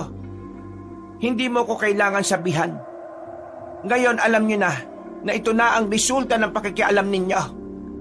Ito na ang resulta ng mga desisyon niyong hindi pinag-iisipan. Inaamin ko nang nagkamali kami. Humihingi rin po ako ng paumanhin. Kung meron kaming may tutulong Wala! Wala kayong may tutulong. Dahil una pa lang, mga inutil na kayo. wala namang magagawa yung pinagsasabi ninyo eh. Kung tinuruan nyo na lang sana kami kung anong pwede namin magawa, di sana, naitama naman namin yung pagkakamali namin. Hindi na nagsalita pa ang matanda. Naglakad na rin yon palayo. Kapag ang lola ko ang nainis, matagal siyang mapakalma. Kaya naman, wala kang aasahan sa kanya ngayon. Kung talagang gusto niyo pang makatulong, may alam akong paraan. Anong paraan? Sabihin mo. Mamayang gabi, magtungo kayo sa bahay namin ha. Sa gitnang bahagi ng badyong ito, may makikita kang bahay na kulay puti. Pumunta ka ron. Bibigyan ko kayo ng magagamit yung armas. Naku, maraming salamat bata ah. Bumalik na lamang sa loob ng bahay si Carlo. Pinaalam niya kagad sa kanyang dalawang kaibigan ang sinabi sa kanya ng batang si Intoy. Bibigyan tayo ng armas? Ibig sabihin, lalabanan natin ang mga lintik na aswang na yon? Hindi naman lalabanan kagad. Gagawin lang natin proteksyon ng armas na sinasabi niya kapag nalagay na tayo sa alanganin. O sige, G ako dyan. Basta, pagtapos niyan, babalik na tayo rito sa bahay at bababa na tayo sa basement. Kayong dalawa na lang. Maiwan na lang ako dito. O bakit? Sabihin mo, takot ka lang. O sige, tayong dalawa na lang muna. Galit ka ba yata sa akin eh? Mamaya naalitan natin. Saka na lang tayo magsuntukan kapag nakaligtas na tayo rito. Agad na lumabas ang dalawa. Pinuntahan nila ang puting bahay na sinasabi ni Intoy. Nakarating din naman sila agad doon. Nakita nila ang bata sa labas na akala mo kung sinong matanda akong maghasa ng espada. Lalapit na sana sila sa bata nang biglang may isang matandang lalaking lumabas na bahay. Nakasandong itim ang matanda. Medyo malakas-lakas pa at base sa dami ng tattoo nito sa katawan, malalaman na kagad nilang may pagkamaanga sa matanda. Lalo na nang magsalita ito. Intoy, ito na ba sinasabi mong mga binata na naging dahilan kung bakit makakalabas sa mga aswang? Sila na nga po, Mampaing. Lumapit sa dalawang binata ang matandang lalaki. Nagulat na lamang sila nang bigla silang sinikmuraan nito. Sa lakas ng pagkakasuntok sa kanila, pwede na nilang isipin na parang hindi naman yung totoong matanda. Ano bang problema nyo? Yung matandang babae ang hilig manampal, ito naman, naninikmura. Ang kakapal ng mga mukha niyong dumayo para lang magsimula ng gulo. Alam niyo ba kung anong paghihirap ang ginawa ni Alma para lang makulong mga halimaw na yon? Wala kayong alam eh. Kulang pa nga yan sa inyo. Kung hindi nga lang ako naawa sa inyo, baka tinanggalan ko na kayo ng paa at kamay eh. Ang yabang niyo naman po. Ilalang hitman si Mang Paeng sa probinsyang to. Kahit sino tinutumba niya, kahit na mga aswang. Nang marinig ng dalawang sinabi ni Intoy, tila naging maamong tupa si Carlo at Jamba. Hindi naman namin alam na ganito ang mangyayari. Naloko lang din kami ni Bettina. Ang babaeng yon, mahilig talaga siyang manloko ng mga lalaking hayok sa laman ng isang dalaga. Mabuti na lang at hindi niya ako nadali nun. Pero kayo nadali dahil hindi kayo gumagamit ng utak. Oo na, kasalanan na nga namin eh. Pwede bang sabihin mo na, Intoy, kung bibigyan mo kami ng sandata o armas? Yun naman kasi pinunta namin dito eh. Si Mang Paeng ang magbibigay sa inyo ng sandata. Oh, akala ko ba ikaw? Idadaan ko kayo sa isang matinding pagsasanay ngayong gabi. Kapag nagawa niyo ng maayos, bibigyan ko kayo ng sandata. Aba, hindi ito napag-usapan natin, Intoy ah. O ikaw, huwag kang maarte ha. Yung iba nga dyan gustong-gustong magpaturo sa akin eh. Isa pa, kailangan niyong matuto kasi kayo ang lalaban sa mga aswang. Kayo ang aayos sa gulong, kayo rin mismo ang gumawa. Etong kabayaran sa katangahan ninyo. Napahilamos na lamang ng muka ang binatang si Carlo. Hindi siya handa sa gagawin nila. At alam naman niya sa kanyang sarili na hindi pa rin sasapat ang kaalaman nila para harapin ang mga aswang. Ang tingin kasi nila sa kanilang mga sarili, mga binatang taga Maynila na ang tanging alam lang ay mambabae. Kaya huwag na kayong umangal. Maganda nga to para kahit na papano padagdagan ng laman ng utak ninyo. Teka nga, nasan pa lang isa niyong kasama? Andun, nagbabantay siya sa bahay. Bakit binabantayan ang bahay? Aalis ba ang bahay? Tawagin nyo at sabihin nyong, ha? Hindi na naituloy pa na matandang lalaki ang sasabihin nito. Narinig na nila ang malakas na angil ng mga aswang. Nagbago ang reaksyon ng mukha ni Mang Paeng. Bumaka sa itsura nito ang labis na pagkabahala. Habang si Intoy naman ay tinapos na ang paghahasa ng espada. Intoy, nasa na lola mo? Iniwan ko siya sa bahay, pero hindi ko alam kung hanggang ngayon naroon pa siya. Puntahan mo ang lola mo at sabihin mo mag-uumpisa na ang laban. Kayong dalawa, sumama kayo sa akin. Ang magiging laban nyo ngayon ay isa na rin pagsasanay ninyo. Seryoso ka ba? Isasabak mo kagad kami sa mga aswang? Bakit? May angal ka ba? O gusto mong ako na lang ang tumapos sa inyong dalawa? Tatawagin ko na lang yung isa naming kasama. Wag na! Alam kong tatakas ka lang naman Wala nang nagawa pa si Carlo. Matapos ihagis sa kanila ang tig-isang espada na kinakalawang, matapos yun, meron namang inabot sa kanila na buto na kulay berde. Anong gagawin namin sa buto na ito? Itanim mo. Tapos kapag namunga ng utak, ipalit mo sa utak mo. Kayo naman nagtatanong ako na maayos Lunukin nyo ang butong yan. Bibigyan kayo niya ng kakaibang lakas at bilis. At bakit naman kami maniniwala? Dahil ako mismo ang papaslang sa inyo kapag hindi nyo nilunok yan. Bakit kasi hindi na lang ikaw ang lumunok nito? Hindi na kaya ng katawan ko. At mas lalong hindi pa rin kaya ng katawan ni Intoy. Kaya naman, kayong dalawa ang perpektong tao para gumamit niyan. Lunukin nyo na, dahil mamaya lang nasa labas na mga aswang. Nang tutukan na sila ng patalim ni Mang Paeng, ay dali-dali na nilang nilunok ang buto. Nung una, wala naman silang nararamdaman na kakaiba. Pero mga ilang sandali lang, bigla na lamang silang nanlalamig. Nakakaramdam ng kakaunting pagkahilo. Dahil dito, napaupo ang dalawa sa gilid. Anong nangyayari sa amin? Bakit parang nahihilo kami? Kalma lang. Normal lang na maramdaman nyo yan. Mga ilang sandali lang ay naibalik na rin sa dati ang pakiramdam ng dalawang binata. Sumunod na sila kay Mang Paeng. Pinuntahan nila ang bungad ng baryo. Yandaan yung mga sarili ninyo Nararamdaman ko nang may ilan na sa kanilang nakalabas. Mang Paeng, gaano po ba talaga kalakas sa mga aswang? Mas malakas pa sa amoy ng kilikili mo. Napakamot na lamang ang binata. Napukaw ang kanilang atensyon nang makita na may isang matandang lalaki ang lumabas sa bungad. Hindi maaring magkamali si Carlo. Yun ang matandang lalaki na nakausap niya. Si Severino, nakalabas na rin. Hindi magiging madali ang mga susunod na eksena. Anong gagawin namin para hindi kami panghinaan ng loob? Isipin nyo na lang na kasalanan nyo kung bakit tayo nasa alanganin ngayon. Maya-maya pa, napatingin sa kinaroroonan nila ang matandang si Severino. Parang alam na alam ng matandang yon na nagtatago sila roon. Kaya naman si Mang Paeng na ang nagkusang lumabas. Dito lang kayo. Tsumempo kayo Sabay saka kayo umatake. Sinubukan pigilan ni Carlo at Jamba ang matandang lalaki. Pero hinawi lang ni Mang Paeng ang dalawa. Hoy Severino! Ako hinahanap mo, di ba? Tara na, ano? Hindi ikaw. Yung dalawa mong kasama. Kasi may nagawang mabuti sa amin yan. At yung isa pa na hindi naman nila kasama. Huwag mo nang pagkainteresan ng mga yan. Mga walang silbi yan. Hindi kita iintindihin.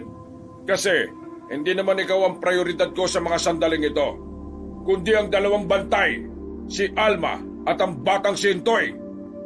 Wala sila rito. Nang ibang bansa na. Ikaw talaga, Paeng. Kahit na kailan, wala ka pa rin kakwenta-kwentang kausap. Oh, saan ka pupunta? Takot ka ba sa akin? Takot ako sa'yo? Ayaw kong lumaban sa mas mahina sa akin. Mas gusto ko pang kalaban si Intoy kesa sa'yo. Ang dami mong satsat. Umanda ka na ngayon. Aatake na sana si Mang Paeng pero lumundag lang si Mang Severino paakyat sa puno. Bumuntong hininga na lamang si Mang Paeng. Baka sa mukha nito ang pagkadismaya. Lumabas na kayong dalawa dyan. Mga walang silbi. Ang sabi ko, tsumempo kayo ng atake. Pero bakit wala kayong ginawa? Hindi ka naman nagbigay ng hudyat eh. Nakita nyo na kinakausap ko na siya para malibang. Pero kayo, nakangangal lang kayo. Mga buwisit. Ano naman kasi ang alam namin sa pakikipaglaban sa aswang na yon? Mamaya na ang ngawa. Iandaan nyo ang sarili nyo. Ngayon pa lang magsisimula ang tunay na laban. Nauna nang naglakad si Mang Paeng. Napilitan na lamang na sumunod ang dalawa. Hindi alam ni Carlo kung saan sila dadalhin ni Mang Paeng. Malakas ang tibok ng kanilang puso. Lumambot ang pagkakahawak niya sa espada. Para siyang nangihina kapag iniisip niyang kaharap na nila ang mga aswang. Mga ilang sandali lang, tumigil na silang tatlo sa paglalakad.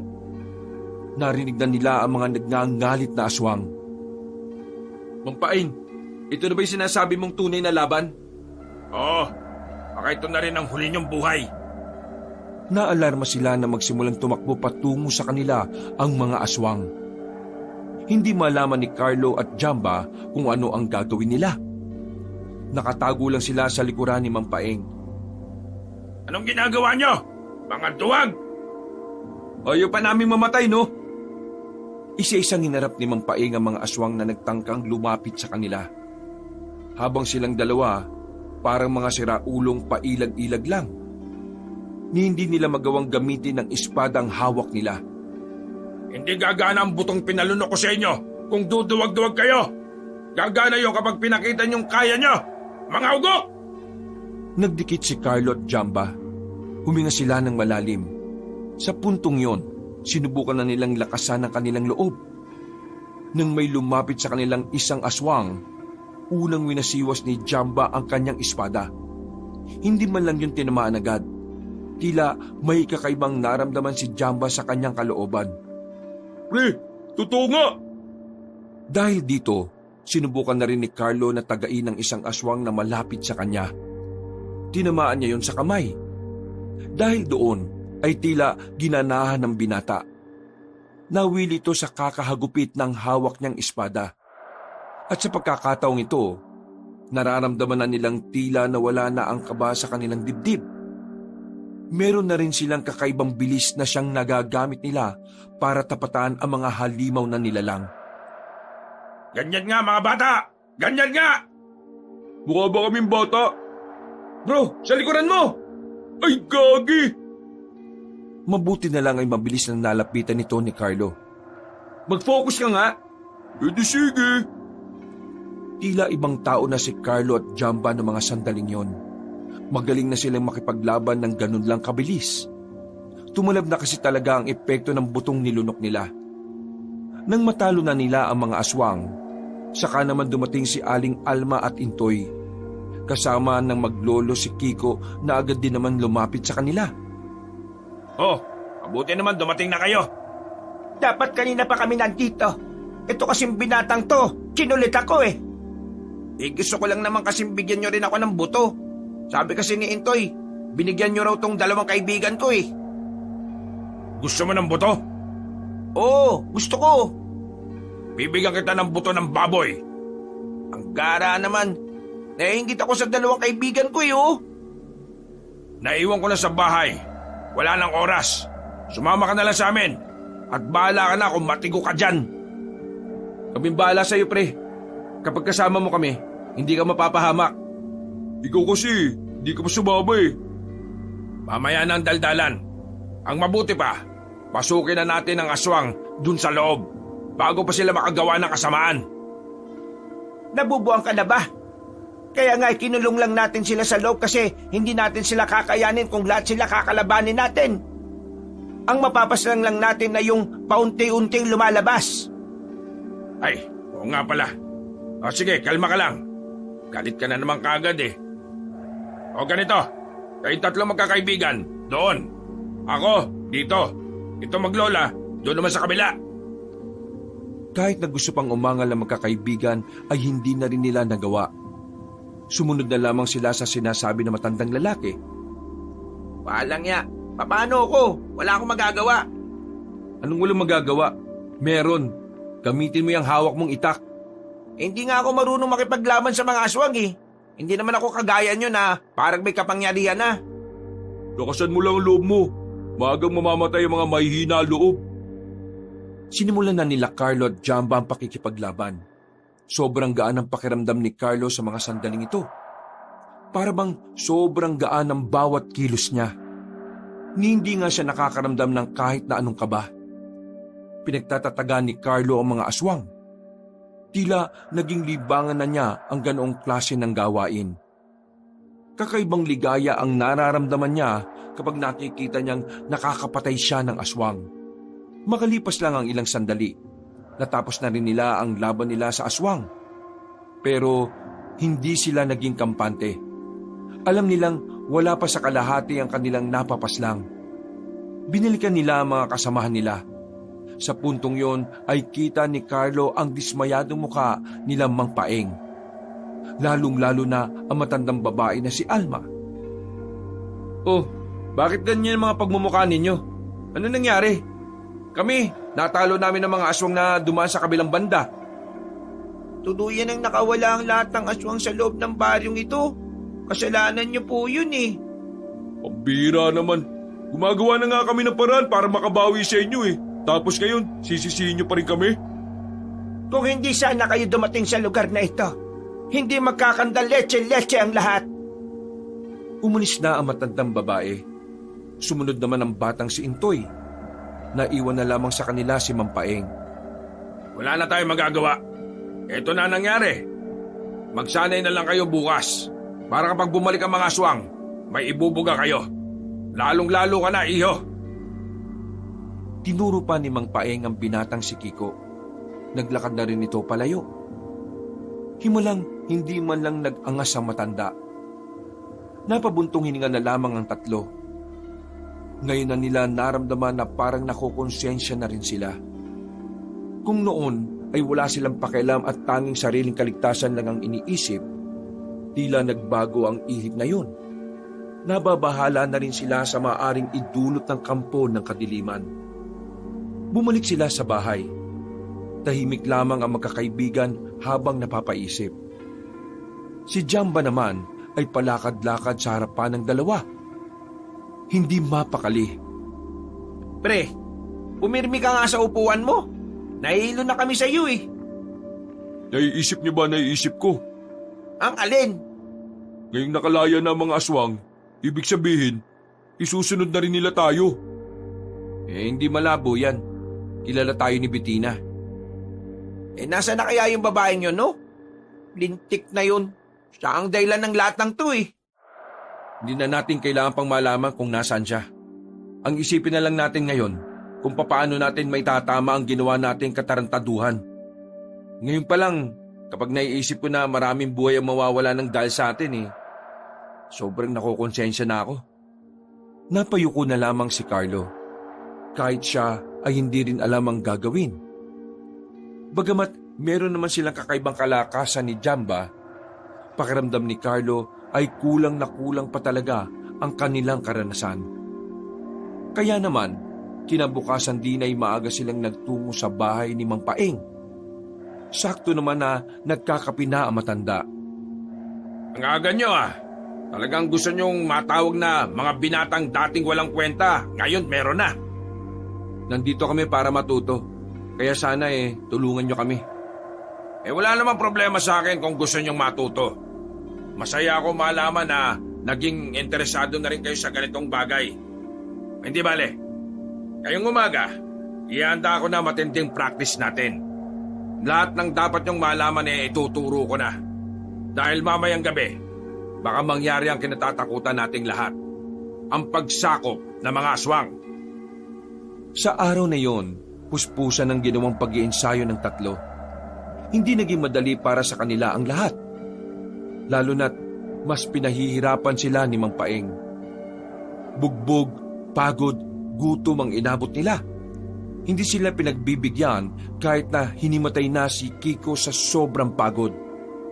Dakong 4:00 ng hapon, nakailata na sila sa papag na nasa bakuran ng matandang lalaki. Para bang wala na silang lakas. Buti na lamang pinainom sila ni Mang Paeng ng halamang gamot. Kahit papaano ay nawala ang kanilang pagod at tila muling nabuhay ang kanilang mga ugat. Sana marami kayong natutunan sa akin. Dahil tingin ko, ito na yata ang huling turo ko. At kayong huli kong mga naging estudyante. Umamatay ka na ba? Pakiramdam ko, oo. Hindi naman siguro, kasi matagal mamatay ang mga masasamang damo. Hindi porke mabait ako sa inyo ngayon makakapagbiro ka na ng ganyan sa akin, ha? Anong mabait? Bugbog sarado nga kami sa iyo, Ngumiti na malapad ang matandang lalaki. Dito na napagtanto ni Carlo na totoong mabait din naman pala si Mang Paeng. Masyado lang itong strikto pagdating sa mga bagay-bagay. Makalipas sa mga sandali ay kahit papano, nakapagpahinga na rin sila. Inihanda na nila ang kanilang sarili para sa inaabangan nilang laban. Kinakabahan pa rin ako. Hindi pa rin kasi ako pinapalunok ng buto, Ang mahalaga, may nalalaman ka na kung papaano papalag sa aswang. Nakakatuwa. Hindi ko inakala na aabot sa ganito ang pagbabakasyon natin. Anong nakakatuwa? Sa ganitong kalagayan natutuwa ka? Sira ulo. Palibasa ikaw may power, Kayo. Naudlot ang kanilang pag-uusap na makabalik na ang matandang si Paeng. Hindi pa ito nakakapagsalita, alam na agad nilang masama ang dala nitong balita. Kailangan na nating umalis. Nakatanggap ako ng balita galing sa tropa. Hindi tao ang punterya ng mga aswang. Tayo ang punterya ni Severino. Uunahin nila ang mga kumakalaban sa kanila bago nila isagawa ang kasamaan nila sa sanlibutan. Isan tayo pupunta? Sumunod kayo sa akin. Nagmamadali silang makaalis ng baryo. Meron silang pinuntahang kakilala ni Mang Paeng na may sasakyan. Ihahatid sila noon sa kung saan man ang kanilang patutunguhan. Sira kasi ang sasakyan ni Jamba, pero ang kaso nga lang, habang nasa kalagitnaan sila ng biyahe, nagsimula na rin gumawa ng hakbang ang kanilang mga kalaban. Naramdaman na lamang nilang meron nang nakatungtong sa ibabaw ng sasakyan nila. Pilit na binubutas ang bubong. Kaya ang ginawa ni Mang Paeng, tinusok niya ang bubungan gamit ang espada niya. Narinig niya pang dumaing ng sakit yun. Mas lalo namang binilisan ng taga-maneho ang sasakyan. Pero kahit na ganun pa man, nagagawa pa rin silang sundan ng mga yon. Kung harapin na lang kaya muna natin sila. May sipon ba utak mo? Papalag ka sa isang lugar na kung saan sila ang mas lamang. Tama si Mang Paeng. Mas lamang na lamang ang mga aswang kapag ganito ang daan. Maraming puno sa gilid. Pwede silang manggaling sa itaas para atakihin tayo. Mabuti sana kung baril ang hawak natin Pwede tayong humarap. Ang kaso, puro itak at espada. Walang magagawang bato na nilunok ninyo kung marami silang lulusob ng sabay-sabay. Sige pare, bilisan mo lang pagmamaneho. Paliparin mo na kung kinakailangan. Mas lalong bumilis ang kanilang takbo. Na parabang isang pagkakamali lang ng nagmamaneho, maaari silang malaglag sa mga bangin. Pero mas kinakabahala pa nila ang mga aswang na humahabol sa kanila. Pagtingin nila sa likuran, hindi na nila mabilang kung ilang aswang ang lumilipad habang sumusunod sa kanila. Bakit ang bibilis ng mga yan, Mang Paeng? Isa lang ang ibig sabihin yan. Hindi sila pangkaraniwan. Ito kasi ang mahirap Dahil matagal silang nakakulong sa baryong yon. Hindi na rin namin nabantayan talaga kung anong klase na sila ngayon. Gumewang-gewang na naman ang kanilang takbo nang maramdaman nilang bumigat na naman ang bubungan. Nakapasok na ang isang kamay ng aswang doon. Agad namang itong tinusok ni Carlo. Pero hindi pa rin yun natinag. Binasag ng aswang ang salamin sa gilid. Naabot ng aswang si Kiko. Sa halip na makalaban, mas nauna pang mataranta ang binata. Uy! Hinihilan niya ako! Uy! Tulong! Diyos ko, walang silbi! Bumunot ng kutsilyo si Mang Paeng at sinaksak ang kamay ng aswang. Bumitaw din naman kagad yon. Akala ko mamamatay na ako eh. Salamat ah. Salamat ang mukha mo. Nag-ensayo ko pa kung duduwag-duwag ka rin naman pala. Uwe! Nang lingunin nila ang likuran, nagtaka sila dahil bigla na lamang nawala ang mga humahabol sa kanila. Pero laking gulat na lamang nila nang biglang may mga lumitaw na aswang sa gilid. Inabangan lang pala sila ng mga yon sa daan. Dahil natatakpan na ang harapan ng sasakyan, nawala na sa wisyo ang driver nila. Nakalaunan, bumangga na rin sila sa halamanan sa gilid. Laking pasasalamat na lang nila dahil hindi sila sa bangin nahulog. Ganun pa man, kahit na alam nilang nakaligtas sila sa bangin, alam nilang hindi pa rin sila nakakatakas sa panganib na dulot ng aswang. Sandaling nanahimik ang paligid, pero pagtingin nila sa labas, nakapalibot na ang mga nilalang sa kanila. Bagya pa silang nahihilo-hilo nang lumabas sila ng sasakyan. Sa puntong ito, pinilit ni Carlos na makatindig na maayos. Hinugot na niya ang kanyang espada. Sinubukan niyang paganahin ang kapangyarihan ng buto. Pero nagtataka siya dahil wala na itong talab. Mang Paeng, anong nangyayari? Bakit wala na akong nararamdaman mula sa berdeng buto? Marahil, mas napaagang pagkawala ng kapangyarihan ng buto dahil matagal itong hindi nagamit. Anong mangyayari? May luluan niyo ang buto at ang tanging aasahan niyo na lang ngayon ay ang pansarili niyong talino at lakas. Malas naman oh. Hindi ko pa nga masyadong na-enjoy yung kapangyarihan ng buto eh. Mamaya na kayo dumaldal. Unahin na muna natin itong mga salot na ito. Mga ilang sandali lang ay marahan ng pumaikot-ikot sa kanila ang mga aswang. Huminga ng malalim si Carlo. Medyo nababahala na siya dahil wala na ang inaasahan nilang kalakasan. Mabuti na lang kahit papaano ay meron silang alam sa pakikipaglaban. Bumuntong hininga na lang si Carlo.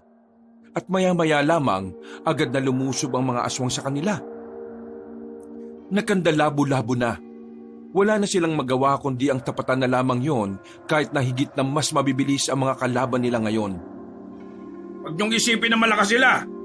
Masisipin niyo kung ano ang kahinaan nila. Dihado sa laban ng tatlong binata. Sa katunayan, natamaan agad si Jamba sa balikat. At kahit nadaplis na kalmot lang yon, ramdam pa rin ng binata ang mahapding kalmot sa kanya. Ayos ka lang ba, pre? Ayos lang ako. Hindi naman tumalaki.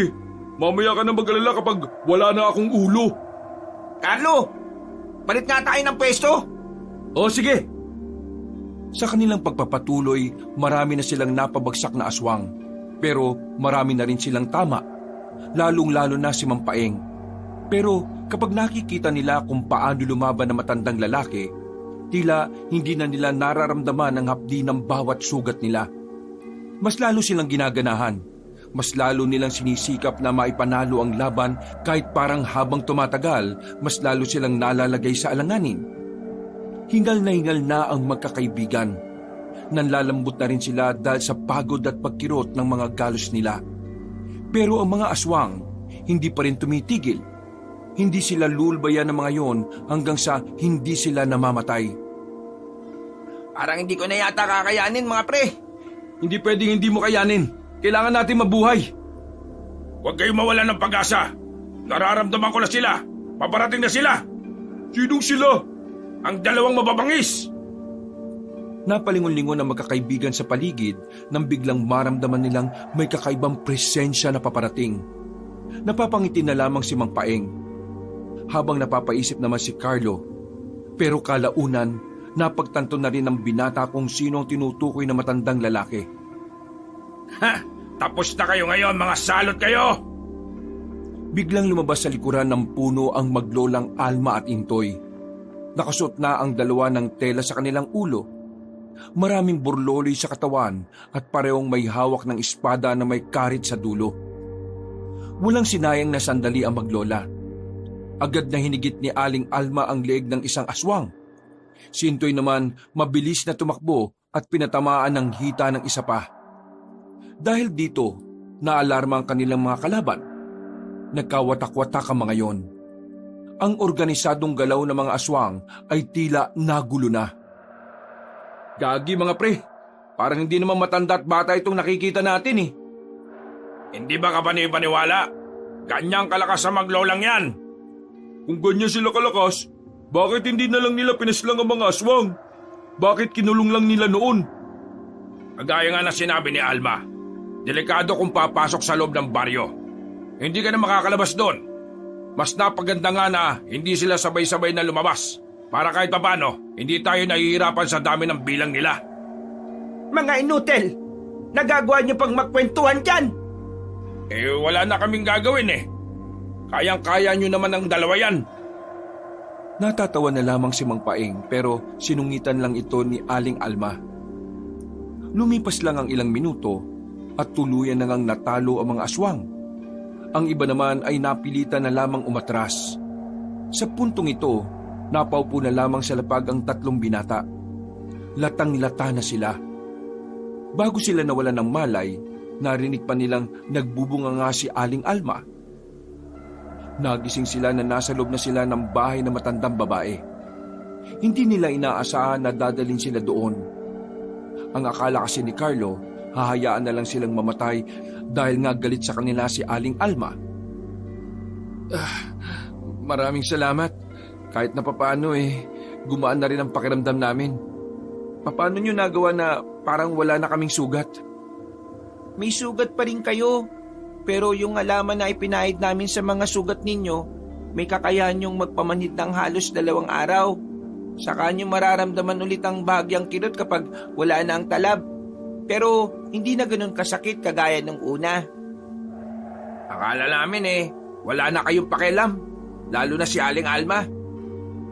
Totoo naman pong galit si Lola sa inyo Pero nakita naman niya kung paano kayo bumawi. Nakita namin na handa niyong isugal ang buhay niyo para lang maitama ang inyong pagkakamali. Nakakatuwa ka naman bata. Parang mas matured ka pang mag-isip kaysa kay Kiko Kakasilang ko pa lang kasi sa mundong ito, malaking problema na po ang kinamulatan ko. Muntikan na rin ako mamatay nang dahil sa mga aswang. Mabuti na lang at tiniligtas ako ni Lola. Itinuring niya akong parang tunay na apo. Ibig mong sabihin, hindi ka kadugo ni Aling Alma? Hindi po.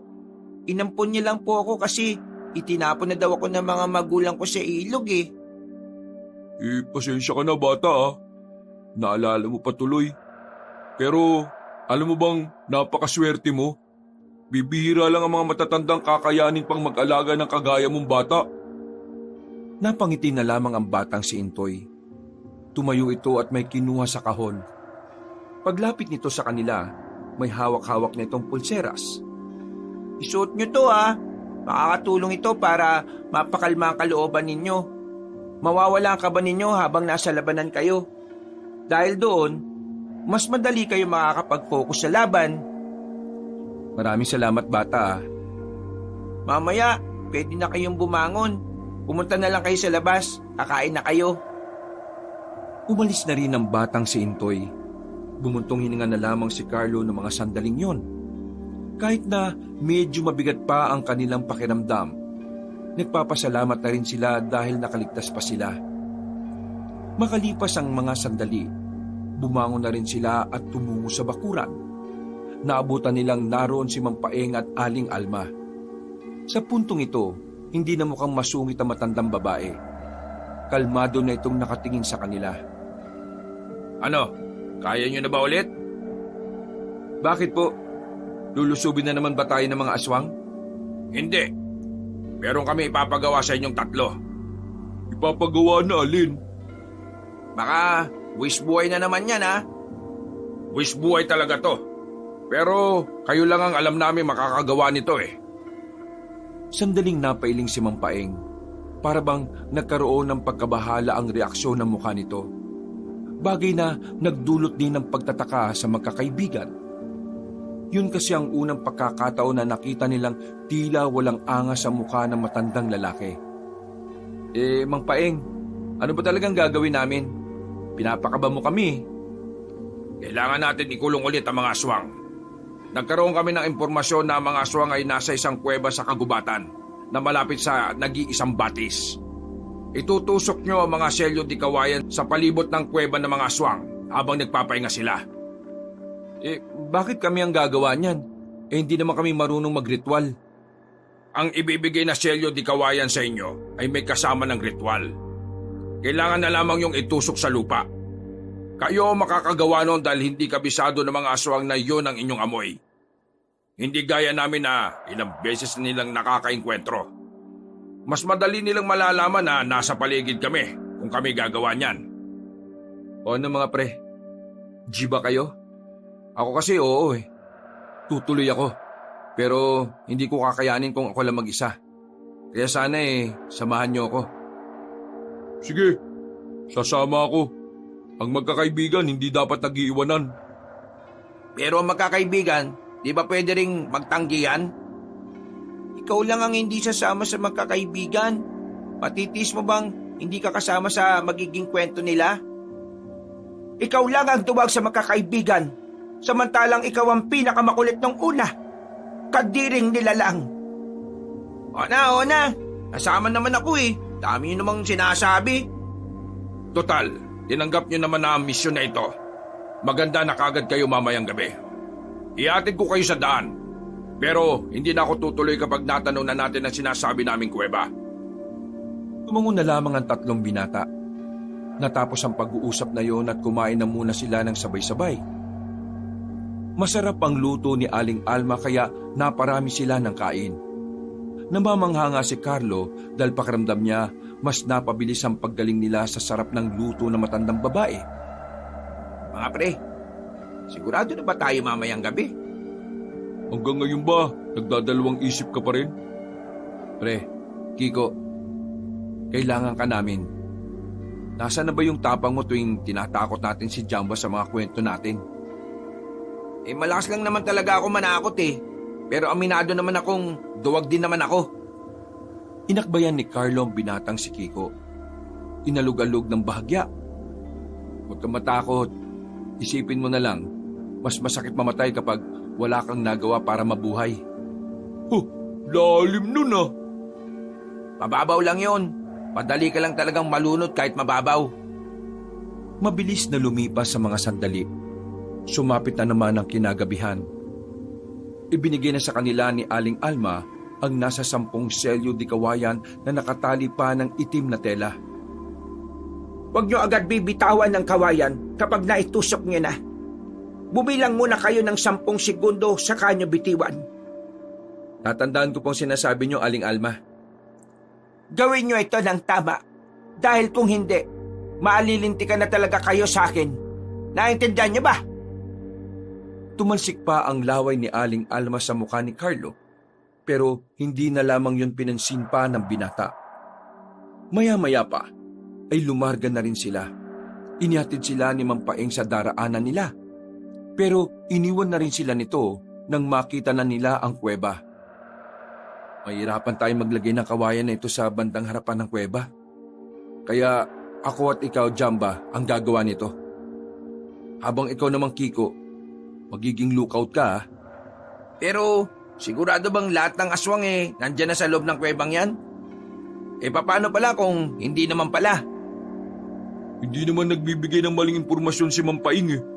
Magtiwala na lang tayo sa sinasabi niya. Nang makabuelo, lumapit na rin sila sa kuweba. Pero mas inuna nila ang paligid nito. Makalipas lang ang ilang minuto, 2 na lamang ang natitirang selyo di kawayan. Kahit wala silang nararamdamang kaba, hindi pa rin sila nagpapadalos-dalos sa kanilang mga gagawing hakbang. Daan-daan lang, Jamba. Ikaw naman, Kiko, sumipol ka ng mahina kapag naramdaman mo o nakita mong may paparating, ha? Mabilis pero maingat na lumapit si Carlo at Jamba. Pumesto sila sa magkabilang bungad ng kuweba. Agad nilang tinutok ang kawayan at nagbilang ng 10 segundo bago bumitaw. 8, 9, 10. Agad na nakabitaw ang dalaga. Wala pang 1 minuto, narinig na lamang nilang nagsisigawan na ang mga aswang sa loob ng bahay. Nagawa natin! Nagtagumpay tayo! Kailangan na natin makabalik para sabihin sa kanila ang nangyari. Kiko, tara na! Nagmadali na silang lisanin ang lugar na yon. Nang makabalik na sila sa baryo, masaya nilang binalita ang kanilang nagawa. Tuwang-tuwa si Mang Paeng sa kanila.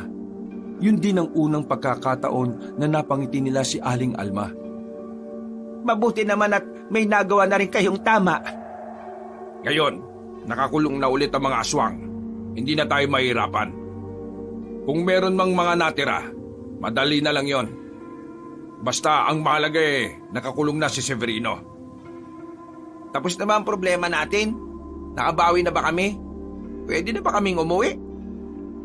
Sasagot na sana si Aling Alma sa tanong na yon, pero laking gulat nila nang marinig nila ang isang pamilyar na tinig ng babae. Tapos na ang lahat?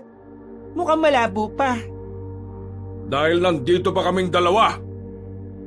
Napabangon silang lahat sa labas ng kanilang bakuran. Nanlalaki ang kanilang mga mata nang makita nila si Mang Severino at ang babaeng si Bettina. Alam ko nang ikukulong nyo kami ulit. Kaya hindi na ako pumirme sa iisang lugar. Alma, nakakatuwa ang pagsisikap mong ubusin ang lahi namin mga aswang no? Pero nakikiusap ako sa iyo. Matanda ka na. Matanda na tayo. Huwag mo nang bigyan ng dahilan ng kapalaran para mawala ka na sa mundong ito. Mas gugustuhin ko pang mawala sa bundong ito kesa naman mabuhay ako na nakikita ko kayong nandito. Hindi nyo na uli magagawa ang bulok na estilo ninyo. Ngayong nakalaya ng pinakamalakas na aswang, wala na kayong magagawa.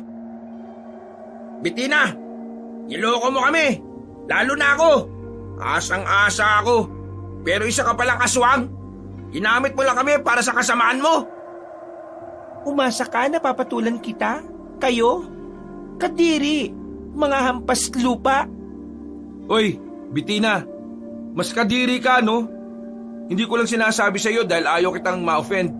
Pero ang baho rin naman ang hininga mo Tama na. Ngayong gabi, dadanak ang dugo sa bakuran na ito. At sisiguraduhin ko na dugo ninyo ang didilig sa sinilangan ninyong baryo. Agad na nagbago ang anyo ni Mang Severino at ni Bettina. Kanya-kanya namang pulasan sila Carlo. Nakarap nila si Bettina. Nang magsimula na ang laban, kitang-kita na medyo nahihirapan ang magkakaibigan. Malakas si Bettina. Kahit buo ang kanilang loob, binabalibag lang sila nito. Kalma! Ako sa tukmol na yan. Intoy, sama mo ko.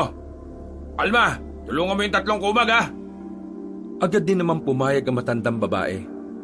Habang nilulusob ni Intoy ang pinuno ng mga aswang, hinarap din naman ni Aling Alma si Bettina. At anong magagawa ng katandaan mo sa kagandahan ko? Kulang ka ba sa karanasan, iha? Yon ang lamang ko sa iyo. Kung ako kulang sa karanasan, ikaw sobra sa rayuma. Kaya humanda ka sa akin. Lumundag ang dalaga. Sunod-sunod ang ginawa nitong pag-atake. Pero tila hindi malang nahihirapan si Aling Alma dahil simple lang ito kung umiwas. Maya-maya lang, nagulat ang lahat nang sa isang iglap lang, bumagsak na lamang ang dalagang si Bettina sa lupa. Nangingisay-ngisay yon. Nanlalaki ang mga mata ni Mang Severino. Hindi to makapaniwala na ganun lang kadaling pinaslang ni Aling Alma si Bettina. Nagbabala na ako sa iyo, iha. Pero hindi ka nakinig. Ang galing ni Aling Alma. Pinaslang mo ang prinsesa ng mga aswang? Pinaslang mo ang kaisa-isa kong pamilya? Nakita mo naman, di ba? Bakit ka pa nagtatanong? Nagulat si Aling Alma nang biglang nasa harapan na niya ang pinuno ng mga aswang. Hinawakan siya nito sa liig. Kaya naman agad na ring tumulong sa kanya si Mang Paeng. Pero wala rin itong binatbat. Nasipa lang ito at tumilapon palabas ng bakuran. Si Intoy naman ang nagtangkang umatake para iligtas ang kanyang lola. Pero tila basang-basa na ni Mang Severino ang galaw ng bata.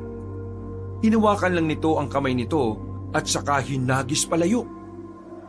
Samantala, si Carlo at ang dalawang kaibigan na lamang niya ang natitira. Sa unang pagkakataon, nakaramdam na sila ng takot kahit suot nila ang pulseras. Anong gagawin natin ngayon? Hindi na makahinga si Aling Alma. Wala tayong gagawin. Ha? Anong walang gagawin? Baka mamatay na siya. Magtiwala kayo sa kanya. Sumilay ang kakaibang ngiti ni Carlo nang mapansing tila may binabalak na masama ang matandang babae. Wisit kang matanda ka! Patagal ka lang sakit ng ulo ng mga aswang! Ngayon, tatapusin na kita para wala nang makahadlang sa akin! Hinawakan ni Aling Alma ang kamay ni Mang Severino. Nang mapatingin doon ang matandang aswang, sinamantala na ni Aling Alma ang pagkakataon. Tinusok niya ang mata ni Mang Severino. Dahil doon ay nakawala siya sa pagkakasakal ng pinunong aswang. Severino, maraming salamat dahil sa sakal mo. Napatunayan kong hindi ka na nga talaga lumakas. Anong hindi lumakas? Huwag mo kong malitin! Muling umatake matandang si Severino. Binuhos nito ang lahat ng kanyang lakas. Pero kahit na anong gawin niya, hindi pa rin matamaan si Aling Alma. Kampanteng-kampante matandang babae na sa laban na yon, may papanalo niya yon ng walang kahirap-hirap. Muling nagbago ng anyo si Mang Severino. Lumundag ito sa harapan ni Aling Alma. Tinamaan ito ng kalmot si Aling Alma, pero hindi man lang ito naapektuhan. Sa halip, mas lalo pa itong ginanahan. Nang si Mang Alma naman ang umatake, wala na ring nagawa pa si Mang Severino. Severina! Humina ka na sa tagal mong nakakulong sa baryong yon. Hindi mo ako maloloko. Hindi ka makakapagpanggap sa akin na malakas ka. Kaya naman, ihanda mo ang sarili mo ngayon dahil malapit na kayong magkita ni kamatayan. Wag! Kaya ko magbago! Basta wag mo lang akong paslangin! Kapag binuhay pa kita ngayon, magkakaroon ka pa ng pagkakataon maibalik ang dati mong lakas. Kaya ngayon pa lang, pipigilan na kita. Walang ano-ano, hinagupit ni Aling Alma ng espada niya ang lieg ni Mang Severino. Napapikit na lamang sila Carlo nang makita ang senaryong yun. Walang kahirap-hirap, nanahimik na ang pinuno ng mga aswang. Mangang-mangha ang tatlong binata. Hindi kasi nila inakalang ganun pala talaga kalakas at kahusay ang matandang si Alma. Nang matalo nila si Mang Severino, pinunta naman nila ang kuweba, kung saan nakaselyo ang iba pang aswang. Sinunog nila ang kuweba para sabay-sabay nang mamatay ang mga natitirang kalaban nila. Kinabukasan ng umaga, masaya silang ipinagdiwang ang kanilang pagkakapanalo. Nagkaroon sila ng kaunting kainan at pagkatapos nagpadasal na rin sila. Marami pong salamat sa inyo. Hindi namin makakalimutan ang karanasan namin dito. Dadalhin po namin ito hanggang Maynila. At pasensya na rin po pala kayo sa kaguluhan na dinulot namin. Ang mahalaga, nasa katahimikan na rin ang baryo. Maging aral sana sa inyo na gawing seryoso mga bagay na hindi nyo lubos na maintindihan. Tumango na lamang ang tatlo at makalipas lang ang ilang araw, hinatid na rin sila ni Mampaing sa sakayan ng bus. Umuwi sila ng Maynila na dala-dala ang mga aral ng kaganapan. Mula nang maranasan nila ang mga yon, nagbago na ang pananaw ng magkakaibigan. Mas naging maunawain na sila, mas malawak na ang kanilang kaisipan, at higit na iginagalang ang paniniwala at pananaw ng iba. Hindi man sila gaanong napalaban sa mga aswang, masaya pa rin ang kanilang puso dahil alam nila na kahit papaano, meron silang naiambag para pigilan ang kasamaan. Bukas,